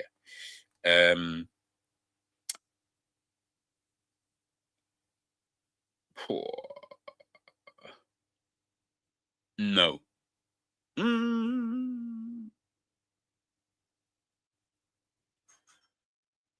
Based off of the last season, no. Yeah, I'm trying to think. Nah, I don't know, man. World class, that. Nah. I'll stick with my guts. Yeah, nah. I don't feel like Van Dijk is world class like that.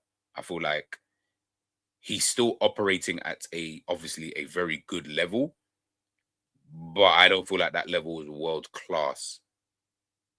Yeah. Like I still feel I Gabriel and Saliba for me are better than Van Dijk right now. Like, I'll be real. Van Dijk is probably now maybe I could put him in there. Maybe I could. You know what? Maybe I could put him in the world class, but like towards the bottom end of that. Like I'd be like, yeah, you're world class, but you're not at the top end of world class. Like I'll be so real. I'd rather have Pacho, Saliba, and Gabriel. Right now, I'm like, bro, all three of those players, young, and I'll be real, they're operating at this stupidly supreme level kind of thing. Not your levels that you set. Granted, I'm not saying that they're operating at that level, but they are operating at a different level to everybody else or relative to everybody else. So yeah, I'm gonna say yes. Van Dijk is still world class, but he's at the lower end. Not that that matters, because if you're world class, you're just world class. But if I had to rank it, he'd be like towards the bottom end of that kind of thing. But he's this season away from literally leaving it completely, and he could tumble down the list and tiers of players if he's not careful. Because I ain't been impressed with him for too long, too long. Thinks he's way too cool for school, so he needs to pat it out. But yeah, big up, Mister. Big up. Big up, everyone. Look at me, just about to end now. From big up Fozzie every single damn time. Yeah, I'm just trying to think if there's anything else. I'll spend 5 minutes just looking if there's any relative news out there for Liverpool. I really want to see this France Senegal game. Like, I actually really do. Okay, so what's this? Hugo Ekitike is targeting a return to training in the autumn before making his competitive comeback on Boxing Day. Wow, that is wow. Medical staff are said to be encouraged by his progress, with Ekitike focusing on upper body strength work to minimize any loss of conditioning before he's able to put weight on his foot again. Hey, don't become top heavy, Don't become top heavy, bro. I'm saying we've seen that with too many players. I feel like I saw it with Trent, game a bit top heavy, and then all of a sudden, yeesh, do you get what I'm saying? Big up beans pon toast. Yeah, Man United are looking at Somerville. I'm trying to think who they got on the left side. They kind of play like with Cunha kind of over there. Hey, listen, options. Yeah, I mean options. I feel like he's not better than Cunha over there, I guess, if Cunha's going to play there. But yeah, I get it. I get it. Spain, what are your initial impressions of the squad and tactics? For Spain, it's Spain are very predictable. You know, like they are what they say. Like they're what's it? Says on the tin. They are what they are, kind of thing. Do you get what I'm saying? Like they are just one of them teams who they're not going to compromise how they play. They're not going to change the way that they play because they feel that the way that they play is obviously just their style, and I don't want them to change it. But yesterday they underperformed massively, like massively. Do you get what I'm saying? So for me, I'm like, you shouldn't be having to rely on Lamine Yamal and fucking Nico Williams against Cape Verde. I don't care what defensive masterclass they put in. There's no way that those two players should be coming off the pitch. That's the game where you actually drop, like you say to them, you're gonna have a rest the whole game. That should have been the game, but you didn't. You had to bring them on because it was getting to the point where it was actually getting desperate. Like it felt like it was actually getting so desperate for Spain. It was like, we need something. The tempo is fucking slow. Rodri, you are annoying me because I feel like you keep slowing up the game way too much. Way too much. Like there's movement around you at times and you're just moving slow for whatever reason. Being like he's playing negative football. Like it was so annoying watching him specifically because I have mad respect and expectation for him. Do you get what I'm trying to say? And then you're playing like Pedri further foot. Pedri's not an attacking midfielder. Can't play that position. I'm not going to say can't play. That's not his best position. Pedri got to be in the midfield. He's got to have that license. Again, you got to do like, come on, man. Silly. It was very, very silly. Very, very silly. You like I said, I said it in my video. There was arrogance. There was an air of just we're Spain, which I understand to a degree. And granted, it's warranted because of who you are and you know who you're up against. So I do understand it from that kind of angle. But at the same time, I'm like, when we've now gotten past the 40, 50, 60, 70 minute mark and you still ain't scored, you see all that arrogance that you had? You need to put that shit in the bin. You have to put that in the bin. You can't even walk in here like you're the dog's bollocks anymore. It like Danny Big Balls and all that. Like it can't work anymore, mate. It can't work. It can't work. You can't just be walking around and thinking that you're really, really exactly this tip. Big up Christian. This tippy tappy stuff. No. Don't go too far. It definitely works. It definitely works. It will work. I'm confident it will work. I think it's just more. I'm hoping that it will work. Right. It definitely does work though. But you have to be so much fucking quicker. And what we're noticing about this World Cup, or what I'm noticing, these smaller teams are not as dead as we think they were. Do you know what I'm saying? Like, I don't feel I had a notion for a lot of these teams where they were at like a certain kind of level. I don't feel like they're at this kind of level anymore. I'm gonna be honest. I don't feel like they're at the level that I assume that a lot of these teams were at. So yeah, no. It works because Enrique does it. Do you get what I'm saying? Like I said, you have to implement it in that kind of way though, where it can still be tippy tappy football, where you can still pass and move and rotations and blah blah. They just didn't do that though because it wasn't played at a tempo. That was the difference. Like between like say him and like that game and say like a Luis Enrique team. Do you get what I'm trying to say? So it was just a bit annoying. And you're right, Doctor. You're 100% right. It's one game. We all when we look at these teams, I think I can't remember what tournament it was that Spain lost the first game, and then they end up winning the tournament. Argentina lost to Saudi Arabia last season; they won the World Cup. So, yeah, it's one of those. It's one of those. Like right now, I'm not seeing. This actually takes me to another thing. Let me even show you now. Thank you, Doctor, for even putting that up because I completely forgot about this. See, this is why I can't show you guys my Twitter page because, the algorithm Yeah, it's a bit crazy. You might think, yo, geez, a little, yeah. Anyways, all right, cool. Let me share the screen. Let's share the screen, though. All right, so I put this up yesterday. Yesterday? Yeah, I think yesterday. I think we got to stop thinking international performances are the same as club performances. What works in one place is not likely to work elsewhere for the majority of players. It's not going to work for everybody. So, case in point. Case in point. I'm going to get through these comments in a sec, right? Let me start them actually. Case in point. Florian Wirtz. Da da da da. Look, see this, guys. When he plays for Germany, that's just the way he plays, because he plays in a different team, in a different environment. There are different expectations. International football is not the same. It is not the same. Luis Diaz is the same, or he was the same when he was at Liverpool for Colombia. They're all different. It's never going to be. You can't replicate this. And this was a point that I made. I think I even said it actually. Did I? Cool. Hence why Spain and Barca were just perfect, because it was club football with a few added additions. That is why Spain at like 2010, 2008, 2010, 2012, that is why they were the best that we've probably ever seen. Even better than Brazil.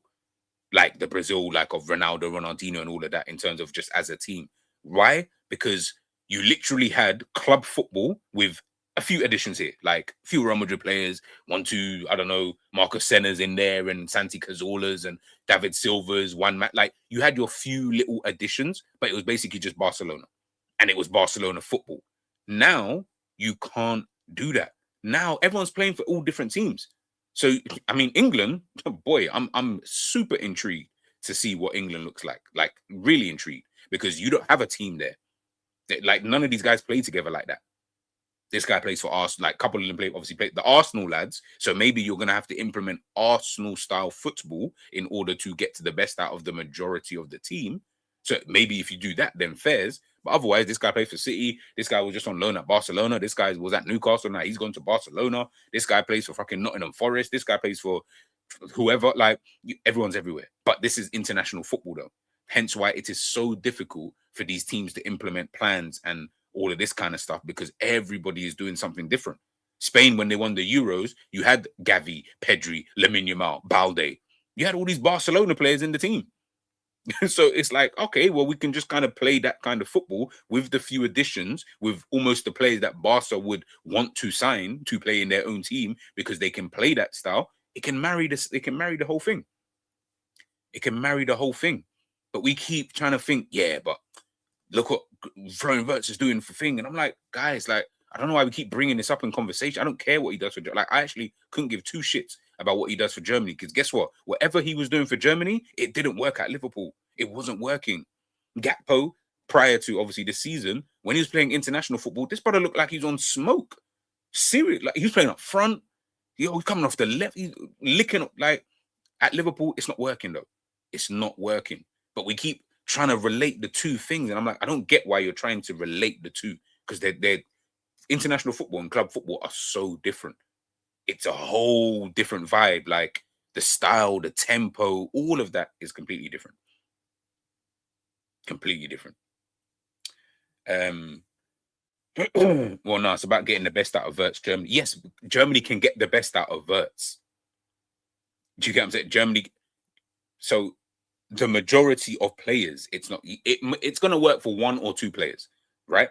And one or two players, they're usually one, they're usually an outlier, but more importantly, they're usually like one of the best players in the world. So you just said Harry Kane, for example. He's one of the best players in the world. Wirtz is not one of the best players in the world.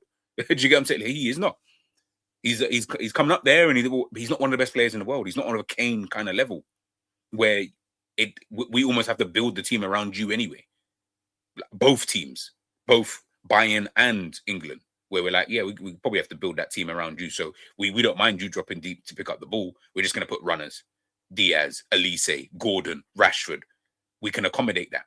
At Liverpool, you're not the Don Dada here. Unfortunately, maybe next season it might change. I don't know, but you're not the Don Dada here. You're not the guy here. In your world, in Germany, you are clearly one of the better players in the team, obviously. But we're talking about, he's got to play number 10. For Germany, he doesn't even play number 10. Guess who's playing number 10? Jamal Musiala. Guess who's better at playing number 10? Jamal Musiala. For Germany. Did you get it? For Germany. If they both came to England, they probably both have to play off the left. Why? Because that's just the way it is. So we can't keep, I almost feel like it's unfair. Almost. I genuinely sometimes feel like it's a little bit unfair because then we're judging Wirtz every time he goes away to Germany. And everyone's like, yeah, but, he should, why can't we do what Germany are doing? Because we don't have German players. We don't play German style of football. And I don't want to play that style of football. We have Van Dijk. They don't. We have Kerkez. They don't. We only have Florian Wirtz. So to then say you're going to build the team around him, but then what happens to Isak? What happens to the other midfielders? It can't work. Do you get what I'm saying? Because you've just got so many other factors that you have to kind of take into consideration, kind of thing. So, yeah, that's kind of my thing, is that I just want us to stop looking at international football and club football and thinking it could, for me, I've never seen it other than Spain, Barcelona. That is the only time I've ever looked at international football and club football and said they're locked in. Other than that, I've never, ever seen it. Never. I ain't seen it with Germany when they won it. Germany, maybe with Bayern Munich. I would go that far in terms of style of football and what they wanted to do. And then obviously the players in the team. So, okay, I'll say Spain and Germany. Even Brazil. Ronaldinho, Ronaldo, Rivaldo, Roberto. They might not playing on the same team. Anomaly, though, because you're talking about some of the best players that ever play football in a whole lifetime. So it could just work anyway, kind of thing, I guess. And obviously during that period of time. So they are the anomaly, hence why I have not named them. But everyone else, you've never seen it. France, I ain't never seen it. Them man do not play on the same team at all.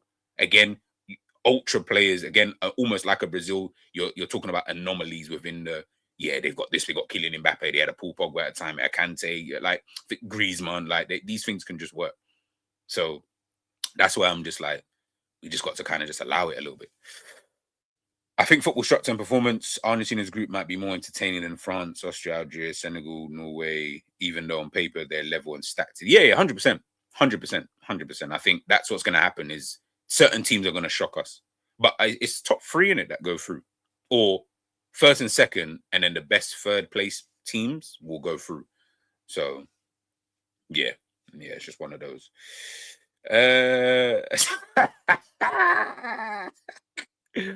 Yo, Trudon. Yeah. That's why I had to show you the message.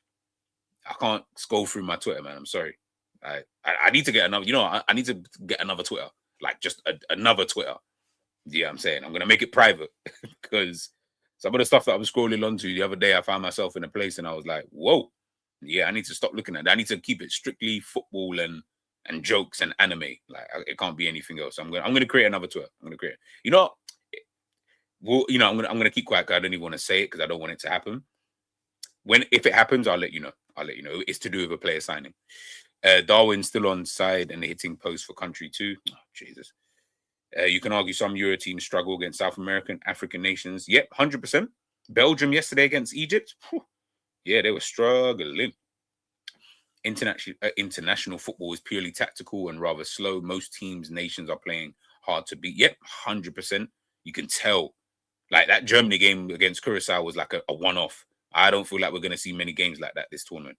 I don't feel like.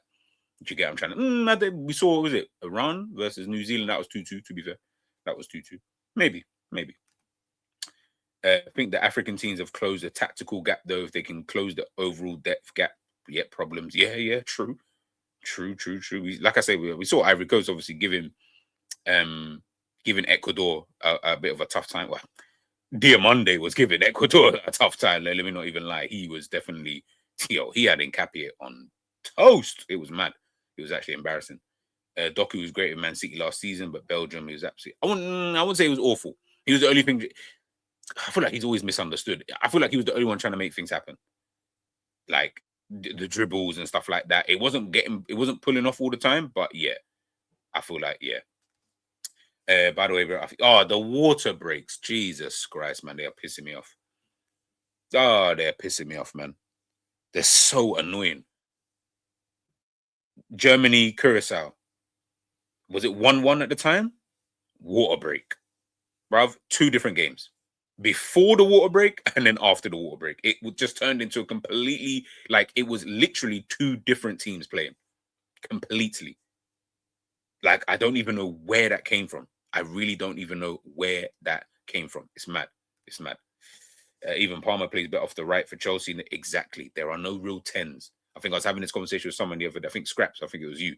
There are no 10s. This 10s throwing verts in the 10. There's no 10 in the Premier League. There is none. Morgan Rogers off the left comes into the middle. Gibbs White, almost a central, almost like a box to box 10, as Scraps likes to coin that phrase, right? It's like a box to box kind of player. Bruno Fernandes again is more again like a box to box kind of player, kind of thing. Do you know what I'm saying? They're rarely just sitting in there's no Özils anymore like that. That's gone. Isco, guys who just sit in the pockets and just they're not that they're just there, but they sit in pockets as opposed to I'm playing more as a midfielder, but I'm the one with more of the license. Erdegaard, we all called Erdegaard a 10 a few seasons ago. He is like, do we still think he's that? To me, he's a number 8. Maybe it could have changed, but to me, he's a number 8 now. As you said, as Krishan said there, Cole Palmer's not a number 10. That's a guy who just plays off the right. He's allowed to drift. What then happens is tactically you can then set up the team to then say whoever's on that right hand side, or I can play someone else in that position. But he always ends up swapping and changing and blah blah blah. So yeah, midfields are just too physical and quick for Vert. Yeah, 100%. He's definitely got to work on that. But I mean, he might he probably will work on that. Like Vert is not a dead player. Do you get what I'm saying? It's just unfortunate that you cost so much money that there is a level of expectancy on you. And yes, it's not your fault, but with that comes the pressure. Do you get what I'm trying to say? So if you're not performing, you can't turn around and be like, oh yeah, like you're surprised. Like you knew this was coming. You cost a lot of money, bro. Like we are expecting returns. Do you get what I'm saying? Can't wait for it. Yep, 100%. Can't wait for it. But I feel like any game that I've said I can't wait for it is gonna be shit. Like I just think it's gonna be rubbish. Yeah, 100%. Yeah, they do need their ad breaks. Remember, it's like quarters now. We literally just have quarters. So it's like watching the NBA playoffs. If anyone watched that, big up to the Knicks. But yeah, it's like if you watch that's the exact same thing. Theirs is mad though. Like I'm talking, you call a timeout, and they'll go for a break. No, forget that. When there's a free throw, they'll go on. It's not even. Sometimes they'll go on a break, but sometimes it's like an ad will just pop up on the screen. And when they do go for a break, they literally go. Sometimes I've watched the match. I've watched the game. The guy's about to take a free throw. They've gone on a whole ad break. And by the time they've come back, he's already taken the shot. I'm like, brother, what type of madness is this? I don't want to see the ad. Why are you showing the ad during a free throw? Crazy. Water breaks just come out of nowhere as well. I forgot they're there sometimes. And then, we just stop. Yeah, it's annoying. It's annoying. People in the stadium suspected the water breaks was for fans to be concession stands for snacks. Yeah, well, hey, them prices of them bottles I saw, what was it, like $8 or something? So fucking hell. It's expensive, isn't it? That's why you need functionality. If Wirtz is on the outside, they should be able to invert. And if he's inside, then overlap. This is what I'm saying. Maybe you play Wirtz off the left next season. Maybe you do that. Maybe you play Wirtz off the left and you can still keep Rio. And then you can still sell a Gakpo. And then you can maybe change out every now and again. Wirtz will play almost as like a box to box midfield. I say box to box, but as a number 8, an advanced 8, as opposed to just straight up. As opposed to just straight up number 10. Just so you know, there's 2 Nakamura's in Japan's national team. The scorer in the first goal yesterday and the Celtic set piece specialist. He's part of the national coaches. Yeah, I see that. I said Japan. I honestly see with Japan, Ange Postecoglou said it, and I was proper thinking it during the game. I know they drew 2-2. I honestly feel Japan could have played better, but for some reason they almost didn't. And I'm going to keep it a buck. I think the Netherlands are dead. Like, I do not think they're good at all. And they didn't prove me wrong by just because they drew to Japan.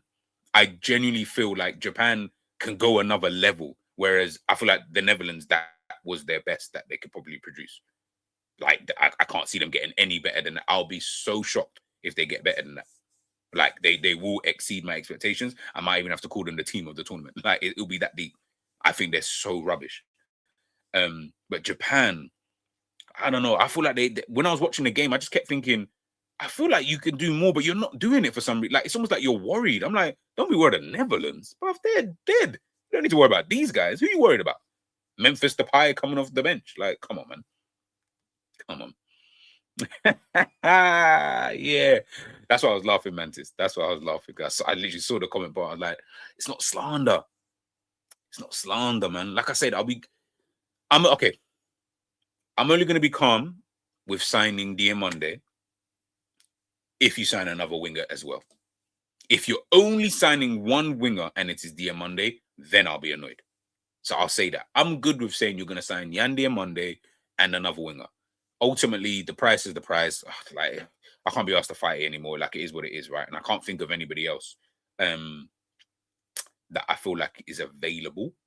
If Endrick was available, sorry, Sav, but if he was available, yes, I would go out and sign an Endrick, but I don't think he's going to be available. So, yeah, I would go with something like that.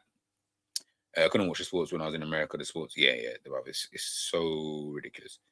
So ridiculous. And yeah, no, 100%. Big up to the Japanese fans, by the way. I saw the comment. Big up to the Japanese fans, man. That's why I like their culture, man. So I like their culture. Diamonde and Bowen. I'm going to end it there. This Bowen thing needs to stop. It needs to stop. Gee, what's your thoughts on getting improvement? It needs to stop. It needs to stop. Because am I correct in thinking that Liverpool still need to sign 3 wingers? Like, am I correct in thinking that Liverpool do need to sign 3 wingers? Or because you need a right winger, but then there's no one else who's a backup though. Unless Liverpool are gonna sign a right back. I know Liverpool too well, you know. Liverpool gonna sign a right back. Frimpong is going to be the backup right winger next season, guys. I can see it now. I'm just thinking about it now. Frimpong is going to be the backup right winger. They're going to probably get Yan Diamonde. And they're not going to sign any more wingers. Yan Diamonde is going to also be able to play left wing. Then they're going to have to put Frimpong at right wing. You've got Elliott there as well. Yeah, Liverpool are going to do the cheapskate thing. I can see it, you know. I'm just, it's like a realization just came over me. I'm literally just thinking about it. Yeah, they're gonna do that. Yeah. I feel like they're gonna do that. Yeah. We know Liverpool too well. They're like, this is why there's some news and that. This is why I said there was news coming out that Liverpool Iraola wants to assess the squad and Liverpool might not do their deals until later on in the window. So that's really if a player pushes to leave and stuff like that. Jesus. Yeah. So we're going to see a lot of the squad from last season with maybe a couple new additions. Like, I'm still wondering, are you going to sign a centre-back? Because you're telling me you're going to go into a season with Van Dijk and Xhaka? With Leone as... Do I trust FSG?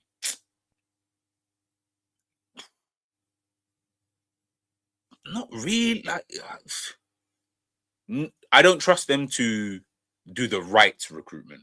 I trust them to do some recruitment, but maybe not the right recruitment. So I always feel that they're on this. We've got rice at home, essentially. Now we don't need McDonald's, man, or now we don't need to go and buy Chinese, or we don't need no Wagamamas or no wasabi. We don't need that. You got rice at home. Get that. Just eat that.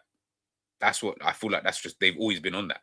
They've always been like that as just owners. Last summer was probably one of those one-offs because obviously Liverpool need new players, blah blah blah. Yeah. We're going to play Flo on the left, by Diamande, by right. Yep. Mantis. Yep. I can see it now. Flo's going to go off the left. They're going to, I feel like they will sign a midfielder. I definitely feel like they'll sign one anyway. But let's say, yeah, Flo off the left, Diamande on the right, Isak up front. Your three midfielders, so I guess Zobo, Grav, and whoever the new one is. Rio's going to be back up. I feel like they're going to keep Gakpo unless a big offer comes in, because they're going to say he can play left wing and up front. They're not going to sign another striker. Yeah, I can see it. Yeah. Try. We're going to be really annoyed come the end of this summer. I can feel the annoyance is going to come through in some way, shape, or form for some of us anyway. For me, it definitely would. I'm just going to be like, only to then complain in 6 months' time in January when you've got no players again, everyone's injured, you've got no backup, you don't want to play the youngsters because Iraola doesn't trust them, even though we heard that he really likes young players and all that. I've seen this story too many times, man. Too many times. Didn't think we were doing Oval, just not that type of club, because I would rip up a lot of this team and follow the 100%. 100%. But this is what happens when you don't have good enough players. I'm assuming that FSG will sell one player to raise for. Yep. So we Mac Allister, Gakpo. Just trying to think of players who I think they can fetch quite a bit of money for. If that fee was a bit higher for Jones, then maybe. If a club was willing to pay like 60 million for Jones, then they probably would entertain it. But yeah. Yo, this, sometimes Liverpool, man, you're just mad stressful. Like, you just do some weird, like, you just move so weird. Like, you really do move so weird. It's like, I don't know how to gauge you. This is why I felt so out of touch with Liverpool. And it's not even just last season. It's really been like the last like 5 years. Like, I just feel like you're so out of touch with like reality sometimes. Like, and I get it, because it's almost like Liverpool are their own kind of, as a club, as an institution, as a fan base, like they're very different, which is calm. Like, that's not really a problem. But when sometimes I think you're so out of touch with like reality sometimes, like that you do things thinking that it's going to be like innovative and everyone's gonna follow. And yeah, I hear it. Everyone was following the model of the data-led kind of model, but now everybody can do that now. Do you get what I'm saying? And it's like everyone, like every club, literally, like I'm talking all clubs from top to bottom are now doing that. I'm not saying that they weren't doing it before, but you was very heavy on that in terms of the kind of players. We're now in a marketplace whereby you can't pick up a Salah, a Mane for 30 odd million. That does not exist. That does not exist anymore. We're now in a marketplace where teams are willing to spend crazy amounts of money on either good players, but not worth the money type of players, or the young players, Esteval, the Endricks of this world, any of those players who play in the Ecuadorian team, Independente, like any of those type of teams, other like clubs are willing to spend. Didn't Brighton just sign a winger for like 30, 40 million or something like that? Brighton. Bournemouth are spending, like, Bournemouth spent money last summer. I know obviously they got money because obviously the players that they sold and that, but teams are spending money. They are spending money. So you trying to find this one or two gems that you used to be able to find, I feel like it's going to be, I'm not saying you can't find them. Obviously they're clearly out there, but they're going to be so difficult. And a lot of players, I feel, are more looking at, what do you have to offer me? It's not, Liverpool by name is not enough anymore. And let's keep it a buck. We're not a club that's been winning, out of the last 30 years, we've got 10 to 12 titles. We don't have that. We don't have that. So we're not bringing that kind of, we're bringing more, we are Liverpool. We are a massive institution, which obviously is going to play a part to a lot of players, and it's going to play a part in your thinking. But outside of that, it's like, okay, well, what else? Like, if Diamande chooses Liverpool over PSG, we must be giving him more money. That's the only way I can even think. Because in my mind, I'm like, why would you choose Liverpool over PSG? Why not go to the team that looks like they might go on to win a third Champions League? That's not to say that Liverpool don't have a pulling power. Of course they do. They're a massive club, so they're going to have a pulling power to a degree. So the gap might not even be as big as I am probably voicing in terms of how I'm saying it. But yeah, it just always kind of feels like Liverpool just feel a little bit out of touch with reality with certain things and the way that we go about our business and the way that we've done things. And right now we're looking at the club and we don't know, is Richard Hughes even going to be here come the end of the season? I heard something at the beginning of, like, before the World Cup, that he's just staying here until the end of this transfer window, get everything, well, as much as he possibly can sorted, and then he's off. Not saying it's true, it's just something I saw. But we don't know the direction of the football club. You did a round table with a manager midway through the season. All we kept seeing was this guy was going to stay. You then sack him. And now you just brought in Iraola. Like, what are you even on? What are you even trying to do? And I feel like that lack of clarity is a massive problem for Liverpool, because I feel like where you don't have a level of clarity, that's going to then sort of cloud people's expectations and, in terms of what they feel the club and the team should be doing and stuff like that. And that's where I feel the mismatch comes with, when we talk about players, when we talk about, what we expect from the team and all that kind of stuff. This is where I feel like you as a club do not provide clarity. And from when you don't provide clarity, that is going to be a major issue, because now you've got some fans saying this, and we're not all working together now. Look at the split that we had when it was slot in, slot out, and all that kind of stuff. Like, it was like enemy of the club, or you're not an, like, it was. There's a split, but the reason why there's a massive split, obviously, one, because of the manager, but two, because you've sat there and, like I said, you've done a fucking round table with a guy, which shows a vote of confidence to a degree I've never seen that before, by the way, where an owner has sat down, manager put out this kind of content for the owners, the sporting directors. I've never seen that. I ain't never seen that. I don't think I've even seen that with Pep Guardiola. Do you get what I'm saying? Like, I don't see those kind of things, but you did that, trying to read the room. Like, we're with this guy. If we're with him, you guys need to be with him. But we're watching Liverpool be shit for months and months and months. So, yeah, I just think Liverpool need to provide better clarity, and then it'll be good from there. Do you not feel the World Cup is showing our players our quality? It's slot. No, not really. Not really. I think they're not doing anything that they haven't done before. They're not performing at a higher level than they have before. They're performing at the level that I just would. That's their level. So what they're doing is exactly what I expect of them to kind of do.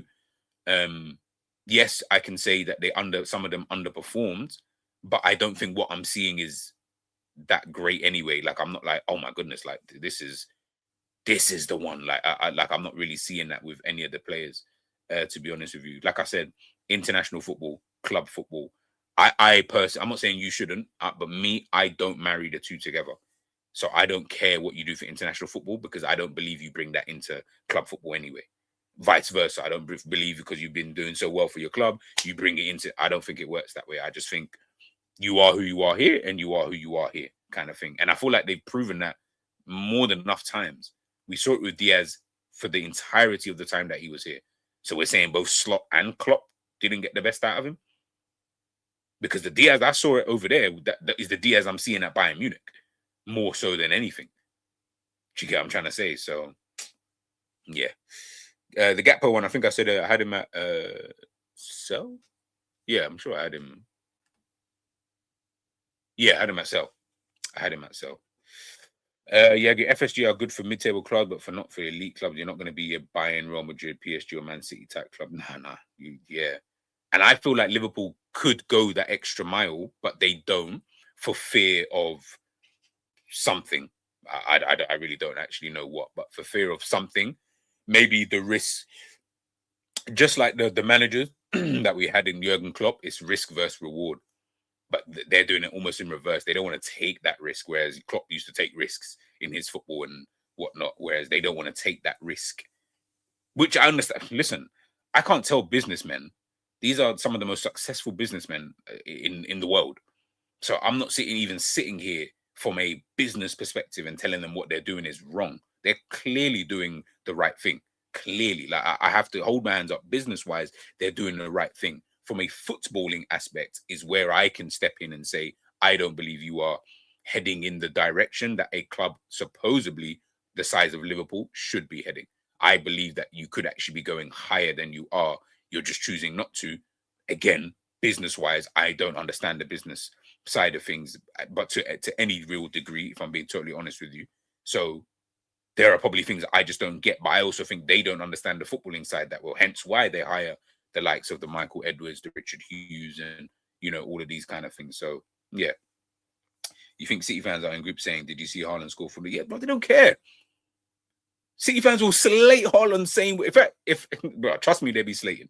They be slating these guys. They be slating these guys. It's mad. Diaz looks better at Bayern, but he's still not a consistent player. Yeah. I mean, I've said this a million times with Diaz, but Liverpool fans were creaming over, oh, look what he's doing at Bayern. I'm like, okay, like he's definitely playing well, but he's definitely not consistent, just like he was at Liverpool. He had good games, he had the bad games. It's just him. He's just him. He's not consistent like a Kvaratskhelia. I'm sorry, like he's just not of that level where you're like, yeah, they're operating all the time, well, more consistently at this kind of level. He's just not that kind of guy, and that's fine. I just wish people would be honest instead of trying to make themselves feel better. That's what pisses me off.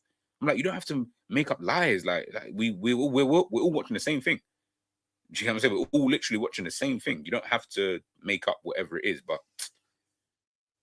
yeah, they forget too quickly because when he was going no gate, like no goals, no assists, no nothing, just running around like some freaking headless chicken. I didn't hear anybody saying, "Oh my God, we need this from Diaz. Oh, we need the pressing from Diaz." No, you was not saying that. What you were saying is get this brother off the team, play Gakpo, play anybody. Diaz can't play this, that, and that's what we were saying. I was there. I saw the chat. I was there. I was also saying it. So I know. We were literally saying that. No one cared that he could press. Nobody cared. That was not a thing that was like, yeah, because Diaz can press. No, I don't care if you could press. I beg you put a ball in the back of the net, please. You have enough chances to do so. I beg you give me an assist. I beg you contribute to the team in some way, shape, or form, please. Do you get what I'm saying? I'm not saying you have to score all the time or assist. Or you actually don't. That's not how I'm going to judge you. But to go that long, I'm like, yeah. Now you can go a period of time. You can't go for too long. Unless, again, you're moving like Doku, where you're so effective without the goal that you're a nightmare. Your nightmare was you was pressing a lot. I said, yeah, bro, Diaz, get out of here, man. Get out of it. Yeah, I saw this Wanyeri stuff. I rate him really highly. But what can he remember? He'd want to, if he wants to, I'm not saying he does, if he was going to leave Arsenal, Liverpool is definitely not the place for you to come. Where are you going to play? What position is he play? He's like Trey. I don't even know what position he is. Is he a right winger? Is he an attacking midfielder? He could be a midfield. Like I don't know. And on top of that, where is he going to play? It's tricky with those kind of players. He's the club transfer record. Just scored, bro. I don't want to hear no excuses next season. He's the club transfer record. Just score goals. Yeah, 100%, Mantis. 100%. Just score goals. I don't want to hear no your excuses, bro. It's like just put the ball in the back of the net. Like I don't want to hear it. Don't want to hear it. He's a right winger. Okay, yeah, Fez. He's a weird player, man. Like he's more like he's kind of like the Cole Palmer. Like I feel like they play off the right, but maybe be better served in in the middle. I don't know. I really don't know. Like watching him, I like as watching him as much as I have in the academy. He was more off the right. Watching him for Arsenal, again more off the right, but then played in the players like this. I don't really know. Like I really especially when it's those kind of attacking players. Like I really don't know where to put you. So it would just depend. Again, you'd probably have to have the same conversation that you're gonna have to have with Rio, which is this is what I have planned for you. This is how I see you moving forward and blah blah blah. But if not, then yeah, I don't really feel like coming to Liverpool with as great as good as I think he is. Liverpool need to be looking at Kang In Lee or Endrick. Really, that's who I really want Liverpool to sign. Sign one of those two, then I'm good. I don't know if it was gossip. I don't think it was gossip. I genuinely believe that they would want Rio, but they would probably have to bid a mad amount that I don't think they would want to bid. Listen, These lot out here playing Leonard Carl. So let's not act like these guys ain't playing youngsters. You're talking about a team that has Elise and Diaz, and they're still playing players like Leonard Carl and that. Man, like Gnabry can't even get games like that. Gee, what if you miss out on Dia Monday and they say, you know what, Rio played well on the right for England, get Bowen. Yeah, see. Guys, I'm going to end the stream anyway. I'm going to end the stream. Why are you annoying me this morning, bro? It's too early for that. I need to even get back to it anyway. Need to even get back to it. But yeah, look, as I said, man, all the players, if you haven't seen it, take a look at the players in terms of where I put them. You've been telling about Kangin since Mallorca, bro. I'm telling you, sign Kangin. I'm telling you, sign that product. Sign him. Like, I feel like he would be cost effective. There must be something about him they just don't rate. I'm going to do a scout report on him anyway. I'll probably try and record that later on today. Maybe I'll probably put it out tomorrow. But yeah, there's got to be something about him that makes people that. Yeah, there has to be something. Like I said, we don't have all the stats. Do you get what I'm saying? We don't have, or I don't have all the stats. Like, I can't check everything. I can only check so far as what's available or like freely available. But there's got to be something, because I'm thinking, like, why not get him? Like, is that not a good player? Like, do you really not think, like, you think of all the wingers out there, like that's not someone on your list? Yeah, but are we saying what 12 goals from Diamande is GA? Like that, like that's so good. Like, wait, that's mad. That's mad. Why aren't we rating league? Yeah, it's true. I don't know why either. You know what's funny? I said this earlier on. Yeah, we talk about league and we talk about the players. We talk about the league, and we call it Farmers League, right? I get it. PSG been slapping that league for years, right? But we want all the players from there, and they're not from PSG. And that's the bit that's always kind of thrown me, is that we always want the other players as opposed to. That's a conversation for another day. That's generally a conversation for because I always find that so weird. We want the players from PSG who are not playing for PSG, but we call it a Farmers League. And I said, I feel like France is the league that it's the best league in terms of it has a mix of everything. They've got teams that play good football. It's very tactical, very strategic. You've got technical players. You've got the physical players. You've got the intensity. I feel like it's got everything. It's got the quality. And I feel like the quality is actually quite high over there. Relative, obviously, to their league. But even just relative to football, when you think about it, look at all the players. Sangari, so players from Lens are players that we want to sign, but we don't want to sign no player from, I don't even know, like from Wolves. Maybe Joao Gomez. Maybe that, yeah. Okay, I'll give you Joao Gomez. But you get what I'm saying? Like, we want to sign players from Lens finish in a good position, but players from teams who are not finishing in the highest position, we want to sign those players in that league as opposed to the players in this league. Now I get it, because in this league you're getting quoted £80 million for Alex Scott and 120 million for Elliot Anderson. So you could easily just get an Elliot Anderson in Lamine Kamara as an example, kind of thing. So I do get that, but I just feel like, I don't know, I don't want us to be too disrespectful to some of these leagues. The only league I feel like we should be disrespectful to is like the Dutch league. I think that's a shit league. Portuguese league. I feel like that's not a dead league, but it's a bit meaty. It's a little bit meaty. It's a bit, like, you will find Joao Neves is of this world, 100%, but they're so few and far between. But the other leagues, I feel like, Bundesliga, La Liga, League 1, like, I feel like, they're good leagues, man. Like, I don't feel like we should be so disrespectful towards them. But the rest of them, they're shit. They're shit. Yeah, Boadi, I should have named him. Boadi and that. Do you get what I'm saying? Pepper's got some gems from, but yeah, that's Pep Guardiola though. I can't use him. I can't talk about him. You watch the JA League? I don't. I actually don't. Listen, I'm only just now recently watching Blue Lock. You know what I'm saying? Like, I'm really into anime. So now I'm very immersed. I'm trying to immerse myself into the culture a bit more anyway. I really like the Japanese culture. I like a lot of their values. I think that's more what I like about them. like it's not just about TV, but it's more I like their values and certain the way that their morals and in certain aspects, not everything, but just in certain aspects, I really do like, you know, what they're kind of about. Alessandro, centre back. Yeah, there's a lot of players. There's a lot of players over there in France that I'm like, we'd take half of that Lille team. Like, and think about the players that have come from Rennes. Who is it? Is it Rennes or Lille? One of the two. Camavingas. Rafinha was over there. There was another player. I can't remember. I remember looking at they had like a list of like players that come from. I think it might have been Rennes. Can't remember who it was though. Liverpool, Esteban, Kamara still the one. Yeah, we'll see. We'll see, man. We'll see. But yeah, listen, look. Gonna end it there.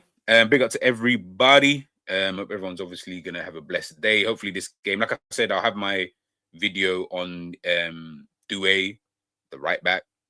I'll have my video of France. So yeah, just keep your notification bells on, people, man. Keep them on. Have a look at it. You know what I mean? Just check it out. Let me know what you guys think about France, if they'll win the tournament. There's no gems, no more Somerville. Yeah, exactly. But yeah, let me know what you guys think. I might come back live tomorrow morning, if there's anything interesting. I'll think of some topics. I'm trying to do more topics of conversation. So if there is any news, anything that does come about, I'll try and talk about it. But yeah, I want to have more convos as opposed to transfer news and stuff like that. Do you get what I'm saying? But listen, look out for the scout reports and all of that kind of stuff. And yeah, guys, enjoy the rest of your day. Blessed to everybody. House of Dragons, don't worry about that. I am going to be onto that very, very soon. I started it and then I kind of stopped. So yeah, I'm gonna be onto that. But yeah, guys, enjoy the rest of your day, and I'll catch you guys real soon. Peace.